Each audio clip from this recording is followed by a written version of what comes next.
Mukunda jewellery Hanamkonda ప్రారంభోత్సవ offer flat 20% VA December 14 నుండి 22 వరకు. నమస్కారం, వెల్కమ్ టు ఐ డ్రీమ్. ధర్మ మార్గం విత్ విజిత కార్యక్రమానికి స్వాగతం.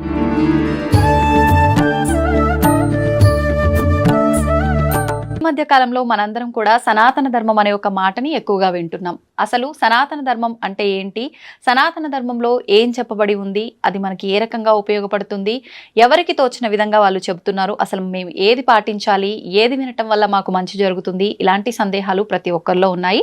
దీనితో పాటు ఎక్కువగా ఆధ్యాత్మిక మార్గంలో ఉన్నవాళ్ళు ఆహారం తినే విషయంలో ఎలాంటి జాగ్రత్తలు పాటించాలి, ఇలాంటి సందేహాలు కూడా చాలా మందిలో ఉన్నాయి. మరి ఇటువంటి సందేహాలన్నింటినీ కూడా మనం నివృత్తి చేసుకునే ప్రయత్నం చేద్దాం. ఈ విషయాలన్నీ మనకు తెలియజేయడం కోసం ప్రస్తుతం మనతో పాటు ఉన్నారు శ్రీ సంత్ సదానందగిరి 109 బాబా. ఇప్పుడు వారితో మాట్లాడి ఈ సందేహాలన్నింటినీ కూడా నివృత్తి చేసుకునే ప్రయత్నం చేద్దాం. నమస్కారం స్వామీజీ. హరి ఓం. స్వామీజీ, ఈ మధ్య కాలంలో ప్రతి ఒక్కరు కూడా సనాతన ధర్మం అని చెప్పి మాట్లాడుతున్నారు. నిజంగా అంటే ఒక్కొక్కరు ఒక్కొక్కటి చెప్పడం వల్ల అసలు ఏంటి సనాతన ధర్మం, ఈ ధర్మంలో ఏముంది, అసలు సనాతన ధర్మం అంటే ఏంటి అనే ఒక క్వశ్చన్ మార్క్ కూడా ప్రతి ఒక్కరిలో తలెత్తుతుందనే చెప్పాలి. నిజంగా అసలు సనాతన ధర్మం అంటే ఏంటి ప్రభుజీ? సనాతన ధర్మము అనేది ఒక భవనము అనుకుంటే దానికి 4 మహత్తర పునాది స్తంభాలు ఉన్నాయి, ఇంకా వేరే ఎక్కడా లేని విధంగా. ఒక స్తంభము వేదాలు, ఇలా చేయి ఇలా చేయకూడదు అని నిర్దిష్టంగా చెప్పే వేదాలు. రెండవది ఉపనిషత్తులు, ఈ మనుషుడు ఎవడు, జీవాత్మ పరమాత్మ అంటే ఏమిటి అనే విషయాల గురించిన బోధలు 1180 ఉండే ఉపనిషత్తులు కాలక్రమంలో లుప్తమైపోయి 108గా మిగిలినాయి. దానికి కొంతమంది ఒక తమాషా కథ చెప్తారు. రాముల వారు హనుమంతుల వారికి 1180 ఉపనిషత్తులు బోధించారు. ఆయన సూర్యుని దగ్గర విద్య నేర్చుకున్న మహానుభావుడు కాబట్టి అన్ని బుర్రలోకి ఎక్కాయి. మహాత్మా, యుగాలు మారుతాయి, ఎన్ని జనాలు బుర్రలోకి ఎక్కించుకోలేరు కదా అని అంటాడు. అంటే దాంట్లో నీకు ఇష్టం వచ్చినట్టు కొన్ని ఎన్నుకో అన్నాడు. హనుమంతుల వారు దాన్ని 108 ఉపనిషత్తుల కింద చెప్పి ఇచ్చారు. మనకు ఉన్నాయి ఇప్పుడు 108. శంకరాచార్యుల జమానా వచ్చేసరికి ఈ 108 ఉపనిషత్తులు కూడా వీళ్ళు పట్టుకోలేరు. నా ప్రస్థానత్రయంలో 10 ఉపనిషత్తులన్నా తెలుసుకున్నాడు చాలు అని ఆయన 10 ఉపనిషత్తులు పెట్టాడు. భగవద్గీత, బ్రహ్మసూత్రాలు ప్రస్థానత్రయంలో 2 అయితే 3వది దశోపనిషత్తులు. ఈ మూడిట్లో కొంచానికి కొంచెం ప్రవేశం ఉన్నవాడికే శంకరాచార్య పీఠాలలో ప్రవేశం. ఆ తర్వాత మిగతా జ్ఞానం అంతా వాళ్ళు బోధిస్తారు. అంతటి గొప్ప ఈ ఉపనిషత్తులు. అంటే ఆయన దాంట్లో గర్భోపనిషత్తు పెట్టలేదు. అది పెడితే మన వేదకాల పురుషుల శాస్త్రము ఎంత సైంటిఫికల్ అనేది తెలుస్తుంది. 108 ఉపనిషత్తులలో గర్భోపనిషత్తు అనేది ఒకటి ఉంది. అది ఆయన ఆయన పెట్టింది ఈశ కేన కట ప్రశ్న ముండక మాండుక్య ఐతరేయ బృహదారణ్యక స్కందక అనే 10 ఉపనిషత్తులే పెట్టాడు. దాంట్లో బృహదారణ్యక అనేది పేరుకు తగినట్లు బృహత్ చాలా పెద్దది, చాలా చిన్నది ఓంకారం గురించి చెప్పే ఇది. నచికేతుని గురించి ఉండేది ప్రశ్నోపనిషత్తు. ఇట్లా అన్ని ఉపనిషత్తులు ఉన్నాయి. ఈ ఉపనిషత్తుల తర్వాత 18 ప్రధాన పురాణాలు. ఈ 18 పురాణాలు గుర్తు పెట్టుకునేదానికి ఒక మంచి శ్లోకం కూడా కొటేషన్గా పెట్టినారు. ఏం శ్లోకం? ప్రకారత్రయం మకారద్వయం, వకారత్రయం మకారద్వయం, అనాపకుష్కలింగాని ఏతాని అష్టాదశ పురాణాన్ని అంటారు. ప్రకారత్రయం అంటే బ్రహ్మపురాణము, బ్రహ్మ వైవస్వత పురాణము, బ్రహ్మాండ పురాణము. బకారద్వయము అంటే భవిష్యత్ పురాణము, భాగవత పురాణం. వకారత్రయం అంటే వరాహ పురాణము, వాయు పురాణము, విష్ణు పురాణం. మకారద్వయము అంటే మత్స్య పురాణము, మార్కండేయ పురాణం. ఆ తర్వాత అనాపకుష్కలింగ అని అన్నాడు. ఆ అంటే అగ్ని పురాణం, నా అంటే నారద పురాణం, పా అంటే పద్మ పురాణం, అనాప. కూస్క, కు అంటే కూర్మ పురాణం, స్క అంటే స్కంద పురాణం. ఆ తర్వాత శిలింగ అని అంటాడు. శివపురాణం, లింగ పురాణం, చిట్ట చివరిది గరుడ పురాణం. ఆయన అది చివర్లో పెట్టేసరికి అది ఎక్కడో చదవకూడదు, సచినోళ్ళ దగ్గరనే చదవాలా. ఎవడైనా పురాణాలు చదవదలుచుకుంటే ముందు చదవాల్సింది గరుడ పురాణం. కానీ అందులో అంటే ఏ తప్పుకు ఏ శిక్ష అనేది క్లియర్ గా ఉంటుంది. అది తెలుసుకున్న కాంచి ప్రజల్లో సాక్షాత్ విష్ణుమూర్తి గరుడునికి చెప్పడంతో అది గరుడ పురాణం అని పేరు పొందింది. జనాలకు భయం జాస్తి కదా అవును, నరకాల గురించి. ఆ చింతనతో అది వద్దు, చచ్చిపోయిన వాళ్ళ దగ్గర చదవాల. అంతే, చేసే తప్పులు ఉన్నాయి కదా. కానీ ముందు అది చదివితే మానవుడు తప్పు లేకుండా ప్రవర్తిస్తాడుగా. అవును, నరక భయానికన్నా. అవును ప్రభుజీ, అవును స్వామీజీ. అసలు దాని పేరే పురా నవం. ఎంత పాతదైతే ఎప్పటికప్పుడు నవంగా ఉంటుంది, కొత్తగా ఉంటుంది. దాని తర్వాత 4వ స్తంభము ఇతిహాస, ఇలా జరిగింది ఒకప్పుడు అని చెప్పబడినటువంటి భారత రామాయణాలు. ఇవి ఏవి చదవలేని వాడు కనీసం ఈ 2 చదివితే ఈ రెండిట్లో మొత్తం సారం ఉంది. అన్ని పురాణాల్లో ఉండేది. దాని పేరే మహాభారతం. అవును, భారతమం. ఆయన రాసినప్పుడు దాని పేరు జయ అని పుస్తకం రాసి దేవతల దగ్గరికి తీసుకెళ్ళాడు. ఓకే, నేను అన్నీ చేశాను, రాశాను, మీరంతా చూశారు, దీని కథ ఏమో చూడండి అంటే, ఇది వేదాల కన్నా గొప్పనా, ఉపనిషత్తుల కన్నా గొప్పనా అని అంటే, చూడండి అన్న. అప్పుడు ఒక తరాసు తెచ్చి తక్కడ దాంట్లో ఇది పెట్టి, ఇది వేదాలు ఉపనిషత్తులు అన్నీ పెడతా ఉన్నారు. అది మటుకు ఇదిగుంది. అప్పుడు ఇంద్రుడు ఆహా భారతమం అన్నాడు. భారత అనే పేరు దానికి వచ్చింది. భరతుడు పాలించినాడు, అందువల్ల ఇది భారతదేశం కాదు. ఆ ఇంగ్లీషోడు మన నెత్తిని రుద్ది పెట్టాడు. ఏ భరతుడు అనుకోవాలా? రాముని పాదుకలను పెట్టుకుని 14 ఏళ్ళు పరిపాలించిన భరతుడు ఒకడు ఉన్నాడు. తర్వాత ఋషభుని తమ్ముడు భరతుడు ఒకడు ఉన్నాడు. శకుంతల కొడుకు భరతుడు ఒకడు ఉన్నాడు. ఇంకా మన చంద్రవంశ సూర్యవంశ రాజ్యాలలో 2, 3, 4, 5 మంది భరతులు వస్తారు. అందుకు కాదు ఈ భారతదేశం వచ్చింది. భా అంటే భాస్వత, వెలుగు. వెలుగు అంటే జ్ఞానం. ఆ జ్ఞానము యందు సదా రతీయులై ఎవరు ఉంటారో వాళ్ళు భారతీయులు. ఆ భారతీయులు నివసించే దేశం భారతదేశం. ఇంత గొప్పతనం ఉన్న దేశం మనది. అందుకే ఇక్కడ సనాతన ధనం వెళ్ళి వీలేయడము, ఆ పరమాత్ముడు ఇక్కడే ఎక్కువ సార్లు జన్మ తీసుకోవడము జరుగుతుంది. రెండవది, భారతదేశ చిత్రపటం కొత్తది. ఇప్పుడు చూస్తే అది ఒక శివలింగం గుర్తులోకి ఇమిడిపోతుంది. దక్షిణ భారతదేశము, అండమాన్ నికోబార్లు, ఈ పక్క లక్షద్వీపు, పారాద్వీపులు ఉన్నాయి. ఇవన్నీ శివలింగం యొక్క పీఠం. గుజరాత్ నుంచి కలకత్తా, ఆ పక్క నాగాలాండ్ వరకు ఉండేది పానపట్టం. పైన ఉండేది శివలింగం. కాశ్మీరు శివలింగం. గంగా నది అక్కడ శివమాలయాలలో పుట్టి మనం అభిషేకం చేస్తే నీళ్లు లింగానికి చేస్తాం. పానపట్టంలో పడి అది గంగా సాగర్ దగ్గర కలకత్తాలో ఆ గంగ నీళ్లు సాగరంలో కలుస్తాను. అది పేపర్ ఉంటే మీకు డ్రాయింగ్ గీసి చూపిస్తే క్లియర్గా తెలుస్తుంది. ఇది ఇమాజిన్ చేస్తూ కూడా యూ కెన్ ఇమాజిన్. సో మిగతా ప్రపంచంలోని ఏ దేశము ఆ లింగంలోకి సెటప్ కాదు. ఒక్క భారతదేశానికే ఆ గొప్పతనం ఉంది. మరి ఇంత గొప్పదైన భారతదేశం భారతదేశం అని పిలువబడేదానికి ఇంకొక అర్థం కూడా ఉంది. ఏంటి స్వామిజీ? సంగీతమపి సాహిత్యం సరస్వతీ కుచద్వయం ఏకమాపాత మధురం అన్యదాలోచనామృతం అంటారు. అంటే మనం పాలు తాగే బిడ్డలమైతే మనకు పాలు ఇచ్చే తల్లి సరస్వతి.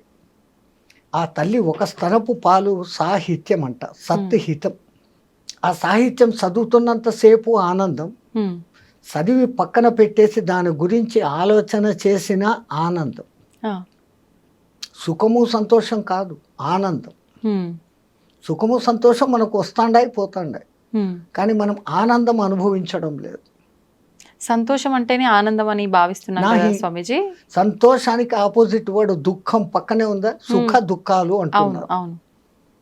అట్లాగానే రెండవది ఏమని చెప్పినారు మీరు? ఆనందం, సుఖ. సంతోషానికి విరుగుడు విచారం ఉందా?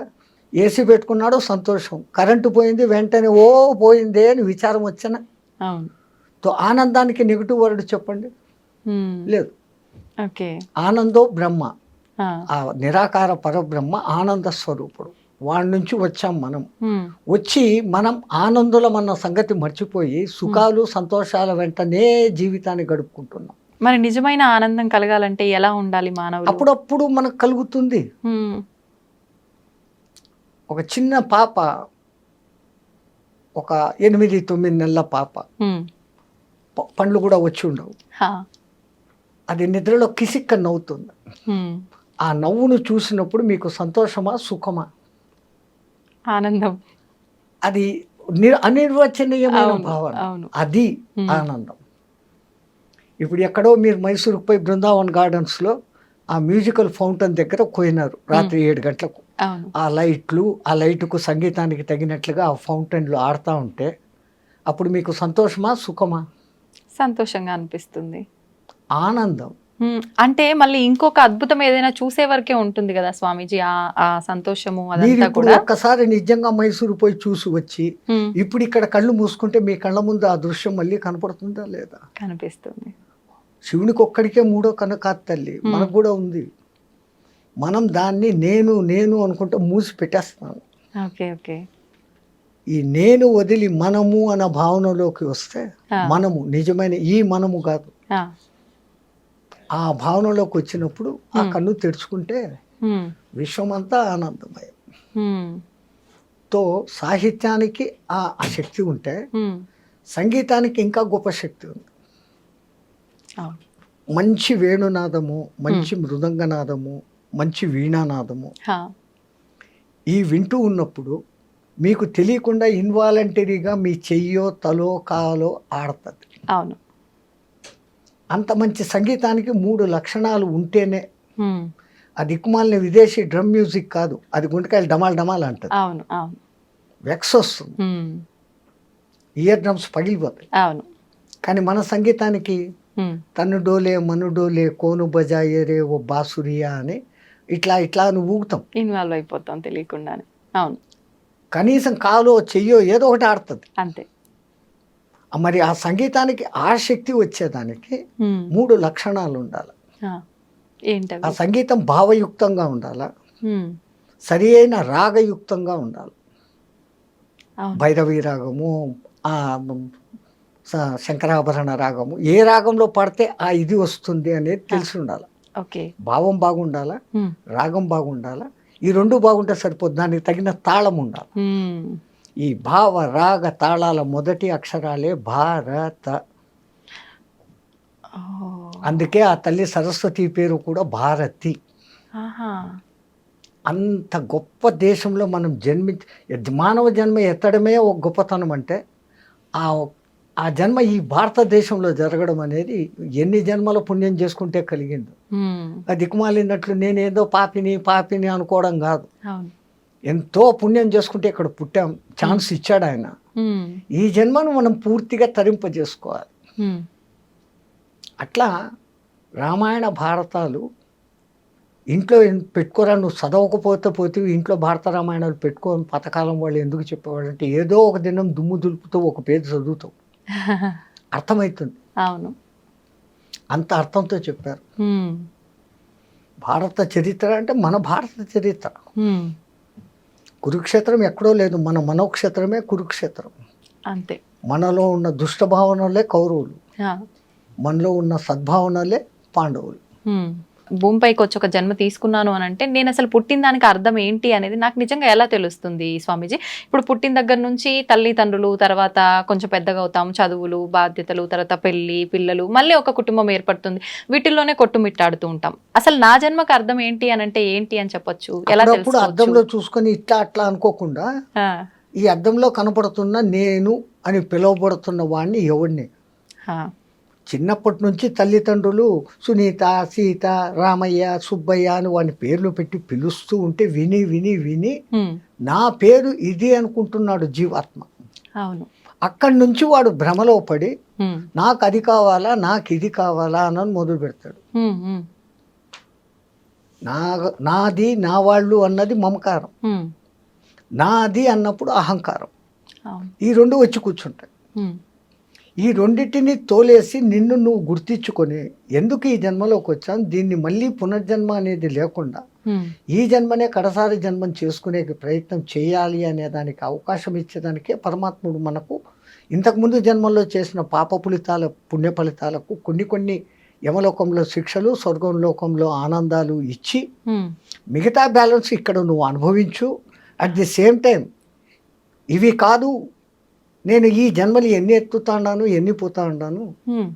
కావలసింది నాకు ఆ మోక్షము హ్మ్. అనే ముక్తి అనే విషయానికి పోవాలా అని మన పెద్దవాళ్ళు చెప్తారు. హ్మ్. మరి పూర్వజన్మలు మనకు గుర్తులేవు, రాబోయే జన్మలు గుర్తులేవు. అవును. అసలు అవి ఉన్నాయా లేవా అని చాలామంది విపరీతంగా అంటారు. అవును. కొంపదీసి పరమాత్ముడు మనకు పూర్వజన్మ జ్ఞానము, భవిష్యత్ జన్మ జ్ఞానము ఇచ్చాడు అంటే హ్మ్. ఈ జన్మ కర్తవ్యాలు మనం ఏమన్నా చేయగలమా? అసలు అదే ఆలోచిస్తూ ఉండిపోతాం. 24 గంటలు ఆ ఆలోచనే. అవును. 12 గంటలు గత జన్మ గురించి, 12 గంటలు రాబోయే జన్మ గురించి. అంతే. మళ్ళీ ఈ వర్తమానాన్ని నువ్వు ఏం చేసుకున్నావు? నీ చేతులారా నువ్వు పాడు చేసుకున్నావు. అవును. అందుకని పరమాత్ముడు మనకు ఆ మాయ కల్పించి హ్మ్. ఉన్నాయి అనే సూచన ఇస్తాడు. ఆహా. అది వేదంలో రాయబడి ఉంది. హ్మ్. క్షీణే కర్మ పునర్జన్మతి. హ్మ్. పుణ్యాలు నశించినా స్వర్గం నుంచి కూడా తరిమేస్తాడు. ఆహా. స్వర్గ సుఖాలు ఏముంది? ఒకటే 24 ఏండ్ల వయసు, ఎక్కడ చూసినా పూలు చెట్లు ఆనందం, ఆకలి లేదు. ఆ. ఎన్నాళ్ళది బోర్ జన్మ. అవును. ఆఖడికి వాడికే పిచ్చి పెట్టి నేనే పోతాను రా అంటాడు. హ్మ్. అట్లాగనే నరకంలో హింసలు. ఆ. కానీ అసలైన హింస ఆ కర్మలన్నింటినీ మళ్ళీ ఇక్కడ నువ్వు అనుభవించేదానికి పంపిస్తాడు. హ్మ్. మనం ఏ ఇత్తనం నాటితే ఆ పండే వస్తుంది కదా తల్లి. అవును స్వామిజీ. అట్లాగనే మనం ఏం చేస్తామో అదే రిటర్న్ వస్తుంది. హ్మ్. ఆ రిటర్న్ రావడం ఎక్కువ రావచ్చు, తక్కువ రావచ్చు, ఆ. తొందరగా రావచ్చు, లేటుగా రావచ్చు. హ్మ్. ఒక చిన్న ఉదాహరణ కథ. ఆ. ఒక ఊర్లో 2 మిత్రులు చాలా క్లోజ్. హ్మ్. ఒక ఆయన ఏమో బెల్లం వ్యాపారం చేస్తాడు, ఆ. ఒక ఆయన ఏమో జొన్నల వ్యాపారం చేస్తాడు. ఆహా. ఈ బెల్లం వ్యాపారి కనింగ్ ఫెలో. హ్మ్. తన సొంత అత్తమామలు వచ్చినా, అమ్మ నాన్నలు వచ్చినా కానీ తూకంలో మోసం చేసి అమ్మేది వానికి జన్మ తక్ వాడిలో పేరుకుపోయింది. ఓకే. జొన్నల వ్యాపారి నికార్సు, హ్మ్. ఏదో తనకు వచ్చే లాభాన్ని చూసుకుంటాడు. బెల్లం వ్యాపారికి లాభం వస్తుంది, వాడు లాభంతో తృప్తి పడకుండా అధిక లాభానికి తూకంలో మోసం చేసేవాడు. దురాశ అక్కడ ఉంది. హ్మ్. తూకంలో మోసం చేసేవాడు. హ్మ్. ఒకసారి ఈ జొన్నల వ్యాపారికి బెల్లం అవసరమైంది. ఆ. ఈయన దగ్గరికి వచ్చాడు. 1 కేజీ బెల్లం మీరా, ఎంత అన్న, ఇంత అన్న, డబ్బులు ఇచ్చాడు. హ్మ్. వీడు స్నేహితుడు అని కూడా చూడకుండా హ్మ్. ఆ తూకం రాయి కింద ఇంకెందో పెట్టి 900 గ్రాముల ముద్ద ఇదో రాయని ఇచ్చాడు. ఆ. ఆడ తీసుకెళ్ళిపోయాడు. ఓకే. ఆయన పోయిన కొంచెం సేపటికి ఈ బెల్లం వ్యాపారి భార్య, హ్మ్. కోళ్లకు జొన్నలు అయిపోయినాయి, హ్మ్. నువ్వు వెళ్ళి తీసుకురాపో మీ వాడి దగ్గర. ఆహా. ఈయన కొడుకును షాప్లో కూర్చోపెట్టి హ్మ్. సంచి తీసుకొని ఆడికిపోయినాడు. హ్మ్. ఒరే 1 కేజీ జొన్నలు లేరా, ఎంత, ఇంత ఇచ్చాడు. హ్మ్. ఈయన లోపలికి పోయి సంచిలో జొన్నలు తెచ్చి ఇచ్చాడు. ఆ. వీడికి కనింగ్ ఫెలో కదా, అవును. ఆ చేతిలో పట్టుకోగానే ఇదేమో కేజీ ఉన్నట్లు లేదే అనే డౌట్ వచ్చింది. ఆ. ఒక దిక్కు స్నేహితుడు మంచోడు, వాడు మోసం చేయనోడు అని తెలుసు, అవును. నేను మోసగాడన్న సంగతి వీనికి తెలుసు, తెలుసు. అయినా డౌట్ వచ్చింది. వాడి బుద్ధ లాంటిది కాబట్టి. దారిలో పోతా పోతా ఒక ఎలక్ట్రానిక్ తూనిక మిషన్ ఉంటే అక్కడ పోయి చూశాడు. ఆ. 900 గ్రాములు ఉంది. హ్మ్. అన్న హ్మ్. అని మళ్ళీ ఇంకో 2-3 తీసుకొని వాడి దగ్గరికి పోయినాడు. ఆ. నువ్వెంతో నిజాయితీ పరుడు అని అందరూ చెప్తారు, ఆ. స్నేహితుడిని, ప్రాణ స్నేహితుడిని నన్నే మోసం చేస్తావా, హ్మ్. ఏమైందిరా? ఏ ఇది 900 గ్రాములే ఉంది, హ్మ్. నా తప్పేం లేదు, నువ్వు వచ్చి జొన్నలు అడిగే సమయానికి నా కేజీ రాయి కనపడలే, ఆహా. ఇంతకు ముందే నీ దగ్గర బెల్లం తెచ్చుకున్నా కదా కేజీ బెల్లము, హ్మ్. ఆ బెల్లం ఆడపెట్టి తూకం వేసి ఇచ్చిన, నువ్వు ఇచ్చిన కేజీ నీకు ఇచ్చినాను. ఇప్పుడు వీడు తేలు పుట్టినా అంతే. తో జో గియా ఓ భరేగా. కరెక్ట్ గా ఎలా బుద్ధి చెప్పాలో అలా బుద్ధి చెప్పాడు. బుద్ధి ఇంకో మాట చెప్పాల్సిన పనిలే, లేకుండా. వీడు చెప్పలే, వీడికి అవును, నేను మోసపోయాను, బెల్లంలో నాకు తక్కువ ఉందన్న సంగతి తెలుసు, వాడు నిజాయితీ పరుడు, అవును. అవును. అడిగి తెల్లే, హ్మ్. ఆడిచ్చిన బెల్లం వాడికే ఇచ్చాడు ఇచ్చాడు. తూకం. హ్మ్. తో జో బోయగా ఒయి పల్పాయగా, అంతే. ఎవడు ఏం చేస్తాడో వాడికి అదే అదే వస్తుంది. ఇది చెడ్డ చేస్తే ఇట్లా, ఓకే. అట్లాగానే మంచి చేస్తే. హ్మ్. ఒక డాక్టర్ ఫ్యామిలీ ఎవరో పెళ్లికి ఎక్కడికో పోయారు కారులో, ఆ. పెళ్ళి అయిపోయింది, రిటర్న్ వస్తాను. హ్మ్. రాత్రి 7:30-8 అప్పుడు వాళ్ళ కారు నడి రోడ్లో హ్మ్. జంగల్ మధ్యలో చెడిపోయింది, ఓకే. ఆగిపోయింది. ఆ. వచ్చే కార్లను పోయే కార్లను ఆపుతూ ఉండరు, ఒకడు ఆగడం. 9 అయింది, 10 అయింది, వీళ్ళకు భయం, ఈ అడవిలో నుంచి ఏ జంతువులు వచ్చి చంపుతాయో, ఏం చేయాలా అంటున్నప్పుడు ఒక సైకిల్ మోటార్ వచ్చి వెళ్ళిపోకుండా వాడంతా వీళ్ళు ఆపకుండానే ఆపారు. ఏంటమ్మా ఇంత రాత్రి ఇక్కడ ఆగారంటే మా కారు చెడిపోయింది. మీ అదృష్టం, నేను మెకానిక్ను, బాయ్నెట్ ఎత్తండి అన్నాడు. బ్యాగ్లో ఉన్న తన టూల్ బ్యాగ్స్ తీసుకున్నాడు. ఒక అరగంట పోరాడి దాన్ని రిపేర్ చేసి రెడీ చేశాడు. వీళ్ళు నాయనా మా ప్రాణాలు కాపాడావు, నీకెంత రిపేర్ ఛార్జ్ అందో చెప్పు, దానికి 2 ఇస్తామని. నేను మెకానిక్నే, మెకానిజం చేశా, నా షాపుకి వచ్చి చేస్తే నేను ఛార్జ్ తీసుకుంటా. ఆపదలో ఉన్నవాడిని దగ్గర నేను పైసా తీసుకోను, ఇది మానవుడికి మానవుడిగా చేసిన సాయం, దీంట్లో నేను డబ్బులు తీసుకోను అన్నాడు. అటు బండి వేసుకొని వెళ్ళిపోయాడు, వీళ్ళు వెళ్ళిపోయారు. ఓ 4 years ఈ డాక్టర్లు ఇంకా ఇంకా ఫేమస్ అయిపోయినారు. ఒకరోజు ఒక క్రిటికల్ కేసు వచ్చింది. వాళ్ళు ఆ కేసును చూడంగానే కనుక్కున్నారు, మాకు రిపేర్ చేసిన మెకానిక్ ఈడే అని. ఆయనకి యాక్సిడెంట్ అయ్యి తల ఛిద్రం అయిపోయాడు, బతికే ఛాన్సులు లేవు. వేరే హాస్పిటల్కి తీసుకుపోతే మేము చేయమని అంటే ఇక్కడికి తీసుకుని వచ్చాడు. వీళ్ళు మంచి ఫేమస్ కదా. వాళ్ళు చూసి వాళ్ళ శాయశక్తులు అన్నీ ఉపయోగించి కోమాలోకి ఇంకా చచ్చిపోయినాడు అనుకున్న వాడిని ఎట్లాగో అట్లా లేక బతికిచ్చారు. ఒక 4 నెలల తర్వాత ఆయనకి మంచి స్పృహ వచ్చింది, బాగైంది ఆరోగ్యం. నన్ను ఇంత బాగా చేసిన ఆ డాక్టర్లను చూడాలా, నేను మెకానిక్గా బాగా లక్షలు సంపాదించుకున్నా, వాళ్ళు ఎంత ఫీజు అడుగుతారు, నన్ను ఇన్ని రోజులు ఐక్యూలో పెట్టిరి, అది చేసిరి, ఇది చేసిరి, ఇన్ని ఆపరేషన్లు చేసిరి, అసలు మళ్ళీ మనిషిని మామూలు చేసిరి. నా దగ్గర ఉన్నదంతా ఇచ్చి వాళ్ళ రుణం తీసుకోవాలా, వాళ్ళని ఒకసారి చూడాలా. వాళ్ళు 2 వచ్చారు. అయ్యా మీ ఫీజు ఎంత అయిందో చెప్పండి, దానికి డబుల్ నేను ఇస్తాను, నా ప్రాణాన్ని నిలబెట్టారు. నువ్వు చెప్పిన మాటలు గుర్తుండయా అన్నాడు. మీరెవరు అన్నాడు. 4 ఏళ్ల కింద ఆ కారులో అడవిలో మేము ఉంటే మమ్మల్ని కాపాడావు, ఇప్పుడు మేము డాక్టర్లమే, కానీ ఆపద సమయంలో ఉన్న నిన్ను మమ్మల్ని నువ్వు కాపాడావు, ఇప్పుడు నేను మిమ్మల్ని కాపాడా, మీ దగ్గర నేను 1 పైసా తీసుకోను అన్నాడు. కర్మఫలాలు అంతే. అందుకే అంటారు ఏది చేస్తే అది వస్తాను, ఇందాక మీరు కూడా చెప్పారు, అది నిజమని అర్థం అవుతుంది దీన్ని బట్టి. ఇంకొక తమాషా కథ, ఇది నా కథలు కావు. వృత్తిలో పోలీస్ డిపార్ట్మెంట్లో ఉన్న ఒక మనిషి ఈ పిరమిడ్ సొసైటీలో ధ్యానంలోకి దిగినాక చెప్పిన మనిషి. ఆ మహానుభావుడు ఇప్పుడు Tirupati SP, superintendent of police. Okay okay. ఆయనలో ఈ ఆధ్యాత్మికత ఉంది. ఆయన చెప్పిన 3వ కథ బాగా మంచి, ఈ కంప్యూటర్ ఇంజనీరింగ్లో తెలిసిన వాళ్ళు పెళ్లి చేసుకున్నారు. 2 నెలలే అయింది పెళ్ళి. ఒక దినం రాత్రి భోంచేస్తా ఉంటే ఒక దీనమైన గొంతు, గతి లేని పరిస్థితుల్లో అడుగుతున్నాను, నాకు ముందు ఇంత అన్నం పెట్టండి అని. భర్త ఇట్లా కిటికీలోంచి చూస్తున్నాడు, ఎత్తుగా చూడంగా బాగున్నాడు మనిషి. ఈమె వెంటనే ప్లేట్లో నుంచి అన్నీ వడ్డిస్తాను. దేనికి అన్నాడు.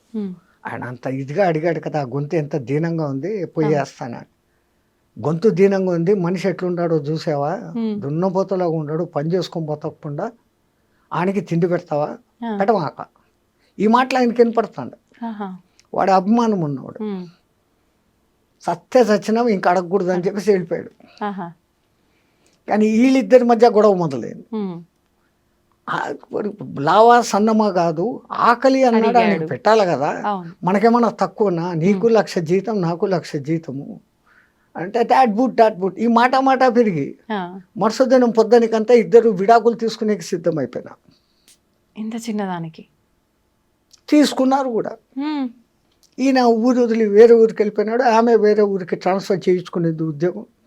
ఒక 6-7 months 8 months తర్వాత ఆమె ఇంకో పనిచేస్తున్న ఆఫీసులోకి ఒక పై ఆఫీసర్ ప్రమోట్ అయ్యి వచ్చాడు. ఈమె ఆమెకు కొంచెం లింక్ కుదిరింది, వాళ్ళిద్దరూ పెళ్లి చేసుకున్నారు. ఆ కొత్త వచ్చిన ఆఫీసరు ఈ అమ్మాయి పెళ్లి చేసుకున్నారు. ఆ పెళ్ళైన 2 నెలలకి ఇళ్ళు భోంచేస్తా అంటే మళ్ళీ ఒక దీనమైన గొంతు వినపడింది, అమ్మా భౌతిక భిక్షాం దేహి. వెంటనే ఆ మొగుడు అన్నాడు, మనం రోజు తింటానే ఉన్నాం, ఫ్రిడ్జ్లో ఉండేది ఏదో ఇంత తింటాము, ముందు మన 2 ప్లేట్లలో ఉండేదే ముందు ఆయన కడుపు నిండా పెట్టు అన్నాడు. ఆ మొగుడు చూస్తే అట్లా, ఈ కొత్త మొగుడు ఇట్లా, దేవుడు నాకు సరైనది ఇచ్చాడు, వాడిని పంపించేశాడు, మంచిదైంది అని అనుకొని సంతోషంగా అంతా కట్టి అది తీసుకొని పోయి వేసేటప్పుడు వాడి ముఖం చూసింది. చూసేసి వేసేసి కళ్ళు మూసుకొని ఏడుచుకుంటూ వచ్చింది లోపలికి. కొంపదీసి ఈయన మొదటి మొగుడు కనుక్కున్నారు. ఎందుకు ఏడుస్తాడావు, ఇమ్మన్నాను వేసినావు కదా, ఇంకేంది ఎందుకు ఏడుస్తాడా అంటే, వాడు నా మొదటి భర్త అండి అన్నాడు. అయ్యో, ఈ నవ్వి ఎరిదానా, నేను కూడా నీకు గుర్తుపట్టావా అన్నాడు. ఎవరు అంటే, నేను ఆ పొద్దు భిక్షానికి వచ్చినోడిని. కర్మ సిద్ధాంతము తిరుగుతానే ఉంటది అయితే ఏదో రకంగా మన చుట్టూ. నాకు ఆ మహానుభావుడు చెప్పినప్పటి నుంచి ఎక్కడ పోయినా ఈ 3 చెప్తే మనుషులకు బుద్ధి వస్తుంది అవునవును అని ఆ మహానుభావుడి తరఫున చెప్తున్నాను. ఇది నా కల్పితం కాదు. ఓకే, నిజంగానే అలా జరుగుతుందంటారా స్వామీజీ? ఇది మనం ఒక ఉదాహరణగా ఇప్పుడు చెప్పుకోవడానికి ఎంతమందిని మనం చూస్తున్నామ్మా, ఈ దిక్కుమాలిన లవ్ మ్యారేజ్లు చెత్తా చెదారం అని ఇప్పుడు వచ్చినాయి. అవును, పెళ్లి చేసుకుంటారు, 3 నెలలకంతా విడాకులు అంటారు. అవును. ఏమైతుంది మళ్ళీ అంటే వీళ్ళకు లవ్ అనే అర్థం నిజంగా తెలియదు, ప్రేమ అంటే ఏమో తెలియదు. అప్పటికప్పుడు ఆ అట్రాక్షన్లకు లోపడతా అంటారు. అవును, వాని రూపమో రంగో చూస్తారు, లేక ఇన్కమ్ చూస్తారు. అంతే. ఆ తర్వాత వాని బుద్ధులు బయటపడినాక లబ్బదిప్పమంటారు.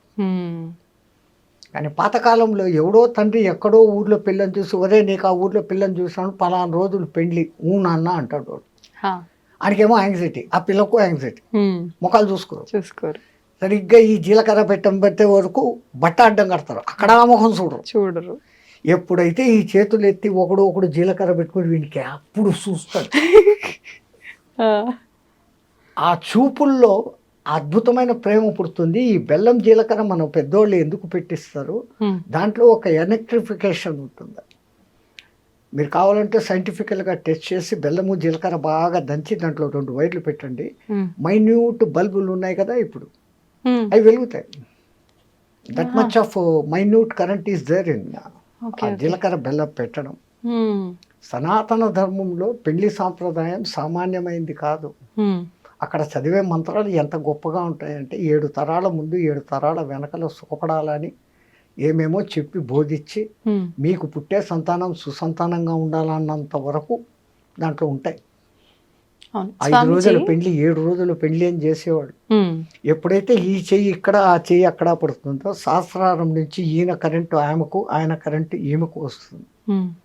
వాళ్ళిద్దరి మధ్య ఈ కొత్తదనం పోవాలా అని అదేందో బంతే ఆట, ఆ ఉంగరాలు బిందెలో వేసి ఆ కాళ్ళు తొక్కుడు, అది ఏందేందో చేస్తారు. ఈ సాంప్రదాయం అంతా ముందు నుంచే ఉందా గురుజీ? ఈ మాంగళ్యం తంతు అనేది ఈ మధ్య వచ్చింది. పాణిగ్రహణం, పిల్ల తండ్రి ఇమాం సీత మమసుత అని చెప్పేసి మంత్రం చెప్పి రాముడి చేతిలో పెడతాడు, నా సీత చెయ్యిని నువ్వు గ్రహించు అని. పాణిగ్రహణం, పాణి చెయ్యి, పాణిగ్రహణం, అది పెళ్ళైపోయారు. ఆ తర్వాత అగ్ని చుట్టూ 7 సప్తపది నడిపిస్తారు. 7 అడుగులు కలిసి నడుస్తే వాడు వీడైతాడు అనేది కాదు. 7 జన్మల బంధం మీ మధ్య ఏర్పడుగాక అనే దానికి 7 చుట్లు అగ్ని సాక్షిగా అది చూపిస్తాం. అప్పటి కాలంలో మీరు అన్నట్టుగా, అంటే మా తాతలు అమ్మమ్మలు ఆ కాలం నాటి వాళ్ళైతే ఇప్పటికీ అలా కలిసిమెలిసి ఉండే వాళ్ళు ఉన్నారు, మంచిగా చిలుక గోరెంక లెక్క, ఎంత పెద్దవాళ్ళు అయినా సరే వయసులో. కానీ ఈ తరం వాళ్ళు మీరు అన్నట్టుగా ఆ పెళ్లి బంధాన్ని ఎంత చేయాల్సిన విధంగా చేసినా కూడా ఎందుకని కలిసి ఉండలేకపోతున్నారంటారు? ప్రాబ్లం. పాతకాలంలో ఆ యుగో లేదు. రెండవది, వాళ్ళు నా వాళ్ళు, నేను వాళ్ళకు కష్టపడి పెడుతున్నాను అన్న భావన వాళ్ళలో ఏ మూల ఉండేది కాదు. మీరు అన్నట్లు పాతకాలంలో అందరికీ ఆవులు ఉండేటి, లేదా గొర్రెలో బర్రెలో ఉండేటి. అవును.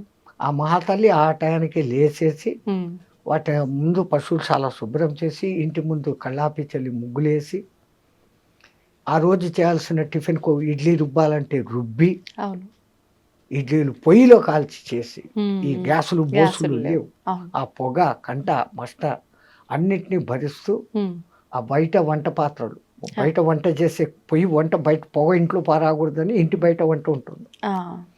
వీళ్ళేమో ఇంట్లోకి రావాలా పోవాలా ఎన్నిసార్లు తిరుగుతారు? అవును, చాలా సార్లు. అంత తిరిగి అంత కష్టపడి వాళ్ళకు పెడతా ఉంది. కాబట్టి ఆ తల్లి శరీరం అంత భద్రంగా ఉండేది. ఇప్పుడు ఏమి అన్నిటికీ మిషన్, అంతే. మిక్సీ, ఇడ్లీలు, కుక్కర్, అదేందో గ్రైండర్, బైండరు అన్నిటికీ వచ్చినాయి. సూర్యరశ్మి వంట మీద పడ్డం లేదు. మూత పెట్టి అందులో కుక్కర్లో పెట్టి చెత్త తిండులు తింటున్నాం కాబట్టి ఈ రోగాలు, ఈ డిఫరెన్స్లు, ఈ ఈగో పెరిగిపోతున్నాం. మనం తినే ఆహారమే మన మనస్సు.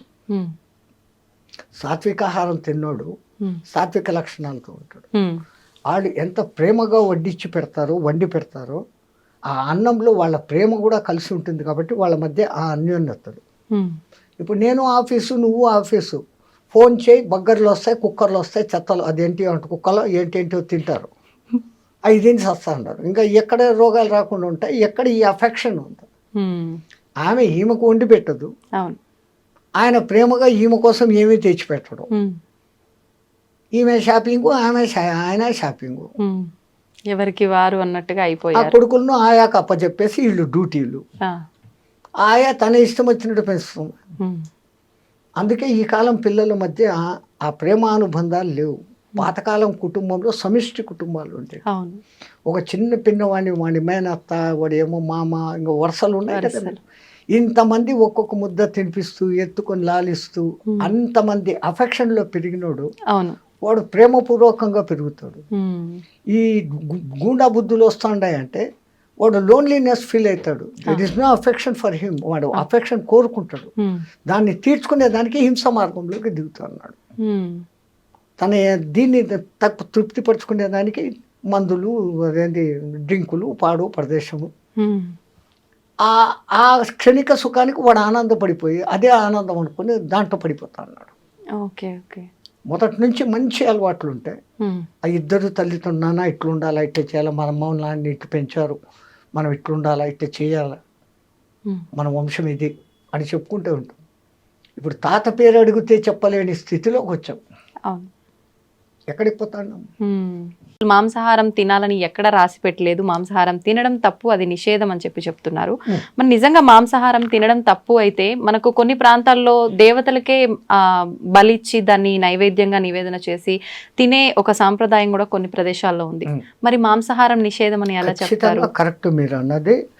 దేవతలు బలి అడుగుతారు, ఆ బలి వాళ్ళకి ఇవ్వాల్సిందే. బలి ఇచ్చినారు, మళ్ళీ ఇచ్చిన దాన్ని ఇంటికి తెచ్చుకొని తింటున్న దేవుడు. అలా తెచ్చుకో. నీ జిహ్వ చాపల్యానికి దాన్ని దేవుని పేరు చెప్పి బలి ఇచ్చి నువ్వే తింటున్నా. దేవత తింటుగా.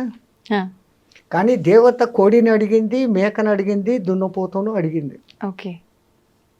ఏ మేక, ఏ కోడి, ఏ దున్నపోతు అనేది మనకు అర్థం కాక అవి ఇస్తాడు. మనలో ఒక కోడి ఉంది, మనలో ఒక మేక ఉంది, మనలో ఒక దున్నపోతుంది. ఏంటి స్వామి వాటిని బలి ఇయ్యరా అంటుంది. అవేంటి? కోడి ఏమంటుందమ్మా? కుక్కురుకు అంటుంది. కోరిక కోరిక కోరిక అని మనం అంటున్నాంగా. అవసరమైనటివి, అవసరం లేనటివి, దిక్కుమాలిన కోరికలు కోరుకుంటాండామే. నీ అతి కోరికలోనే ఆ కోడిని నాకు బలి ఇచ్చేరా. ఎంత నువ్వు కోరికలు తగ్గించుకుంటే నువ్వు అంత హ్యాపీగా ఉంటావు. కోరికలు ఉండాల్సిందే.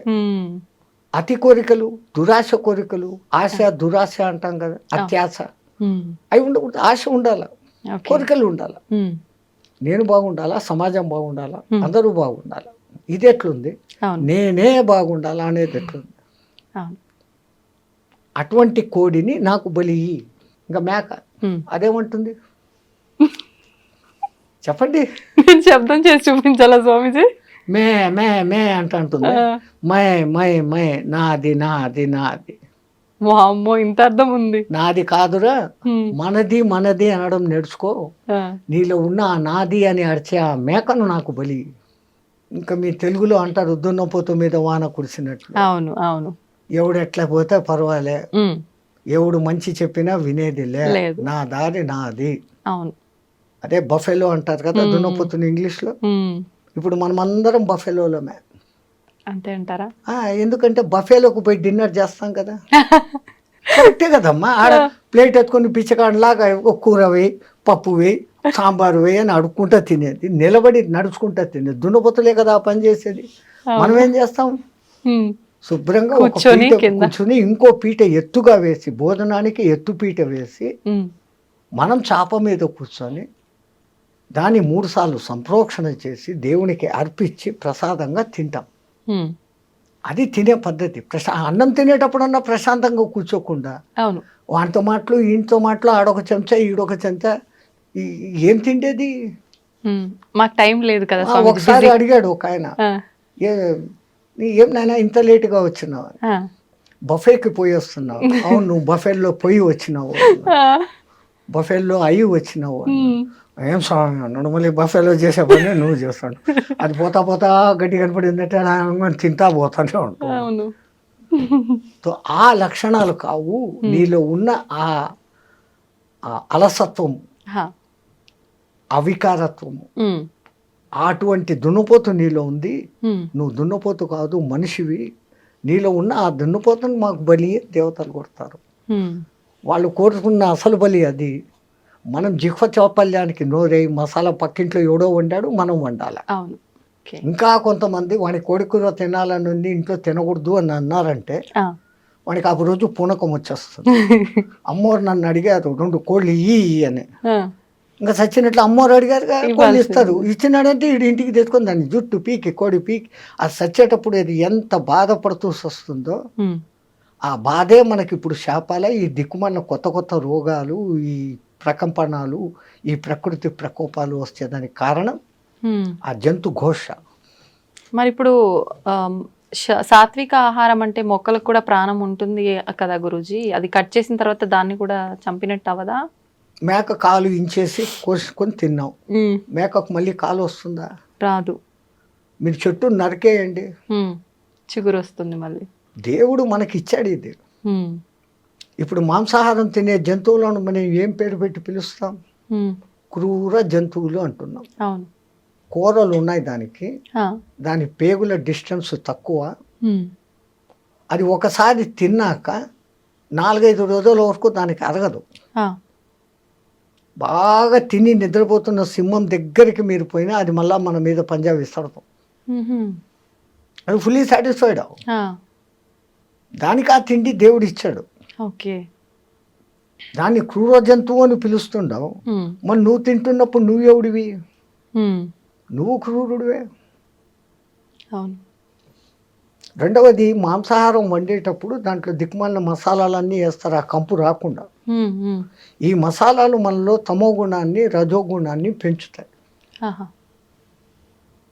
బాగా కారం తినండి, కంట్లో నీళ్ళు వచ్చేంత కారం తినండి. ఎవడో ఒకడు ఒక మాట అనగానే హై నన్ను అంటావా అంటారు, వెంటనే వస్తుంది కోపం. ఈ కోప ప్రకోపాన్ని, కామ ప్రకోపాన్ని పెంచేది కారణం మనం తింటున్న ఆహారం. తో మనకు దేవుడు ఈ కాయగూడ్లు, పండ్లు ఎన్ని ఇచ్చాడు. మీరు అన్నట్లు నిజంగా దాంట్లో కూడా ప్రాణం ఉంది, కానీ దాంట్లో మళ్ళీ చిగురించే శక్తి ఉంది. దీంట్లో అట్లా లేదు. అది ఒకసారి చచ్చిపోయింది, ఇంకా మళ్ళీ అది బతకదు. అది అయితే ఇప్పుడు మనం తీసుకునే ఆహార ప్రభావం వల్లే మనకు వచ్చే ఈ ఆరోగ్యానికి సంబంధించిన ఇబ్బందులు అనుకున్నాం కదా స్వామీజీ. మరి ఇప్పుడు చాలా వరకు మనం చేసుకున్న కర్మలను బట్టి మనకు ప్రతిదీ వస్తుంది అంటాం కదా. అంటే కొంతమంది ఎటువంటి ఆహారం తీసుకున్నా కూడా మంచిగా ఉన్న వాళ్ళు ఉంటారు. అన్ని రకాలుగా మంచి పూర్తి హెల్తీ ఫుడ్ తీసుకున్న వాళ్ళు కూడా అనేక రకాల ఇబ్బందులకు గురవుతుంటారు. వాళ్ళ కర్మలను బట్టి ఉంటుంది. ఓకే, గత జన్మ కర్మానుసారం వాళ్ళకి ఏం జరగాలనో అది జరుగుతుంటాయి. ఓకే. అయితే స్వామీజీ ఇప్పుడు ఈ రోజు పేపర్లో మీరు చూసి ఉంటారు, యాంటీబయాటిక్స్ ఎక్కువగా ఇస్తున్నారు జంతువులకు. అవి త్వరగా గ్రో కావాలని, ఎక్కువ బరువు తూగాలని. అవి ఆ బయోటిక్స్ దాని మాంస కణాలలోకి చేరి మనం తింటున్నప్పుడు ఆ యాంటీబయాటిక్స్ మనకి నెగటివ్ రోగాలు తెచ్చేదానికి కారణభూతమైతాయని సైంటిస్టులు చెప్తాండారు. ఓకే ఓకే, అంటే మాంసాహారం తినకుండా ఉండడమే ఉత్తమం. సరే, ఒక్కటి మీకు మాంసాహారం ఇష్టమే, ఆ జంతువులు తిన్నట్లే, మేక పులి తిన్నట్లే, మేకను పులి తిన్నట్లే పచ్చి తినండి ఒకసారి. అమ్మా, అలా ఎలా సాధ్యపడుతుంది? బస్ హోగా. వెగటు పుట్టేస్తుంది ఒక్కసారి పచ్చిది మీరు తినగలిగినారు. ఒకవేళ ఒక 1/2 కిలో తిన్నారు అంటే 3 రోజులు అనారోగ్యంతో బాధపడతారు. It will not digest. దాన్ని చండాలంగా ఉడకబెట్టి దాంట్లో ఏందేందో మసాలాలు వేసి మిగిలితే మళ్ళీ ఫ్రిడ్జ్లో పెట్టి 2వ దినం వేడి చేసి ఇట్లాంటి ఫుడ్లన్నీ తినడం మూలంగానే మన మెటబాలిజం, టైం క్లాక్ అన్నీ దెబ్బతింటాడు. కొన్ని ప్రాంతాల్లో పచ్చి మాంసం తినే మానవులు కూడా ఉన్నట్టుగా మనం వాళ్ళ చూస్తుంటాం. హ్యాబిచ్యువేటెడ్, వాళ్ళకు తరతరాలుగా వాళ్ళ జీన్స్ అది ఉంది. ఓకే. మనము తరతరాలుగా భారత రామాయణ కాలాల నుంచి ఆ ఋషిమునులు అందరూ కూడా సాత్విక ఆహారమే. అంతెందుకమ్మా, ఇప్పటికిప్పుడు భూమి మీద నీళ్లలో కాదు, నీళ్లలో తిమింగలాలు ఉంటాయి. భూమి మీద ఉండే అత్యంత బలమైన ఎత్తైన జంతువు ఏది? ఏనుగు. ఇంకా 2వది ఖడ్గమృగం. అది పరిగెత్తా వచ్చి ఒక వ్యాన్ గుద్దిందంటే వ్యాన్ 3 పల్టీలు కొట్టి ఎగిరిపోతుంది. ఆ 2 తినేటి ఏంటి? గడ్డి. బలము తినే మాంసాహారంలో లేదు.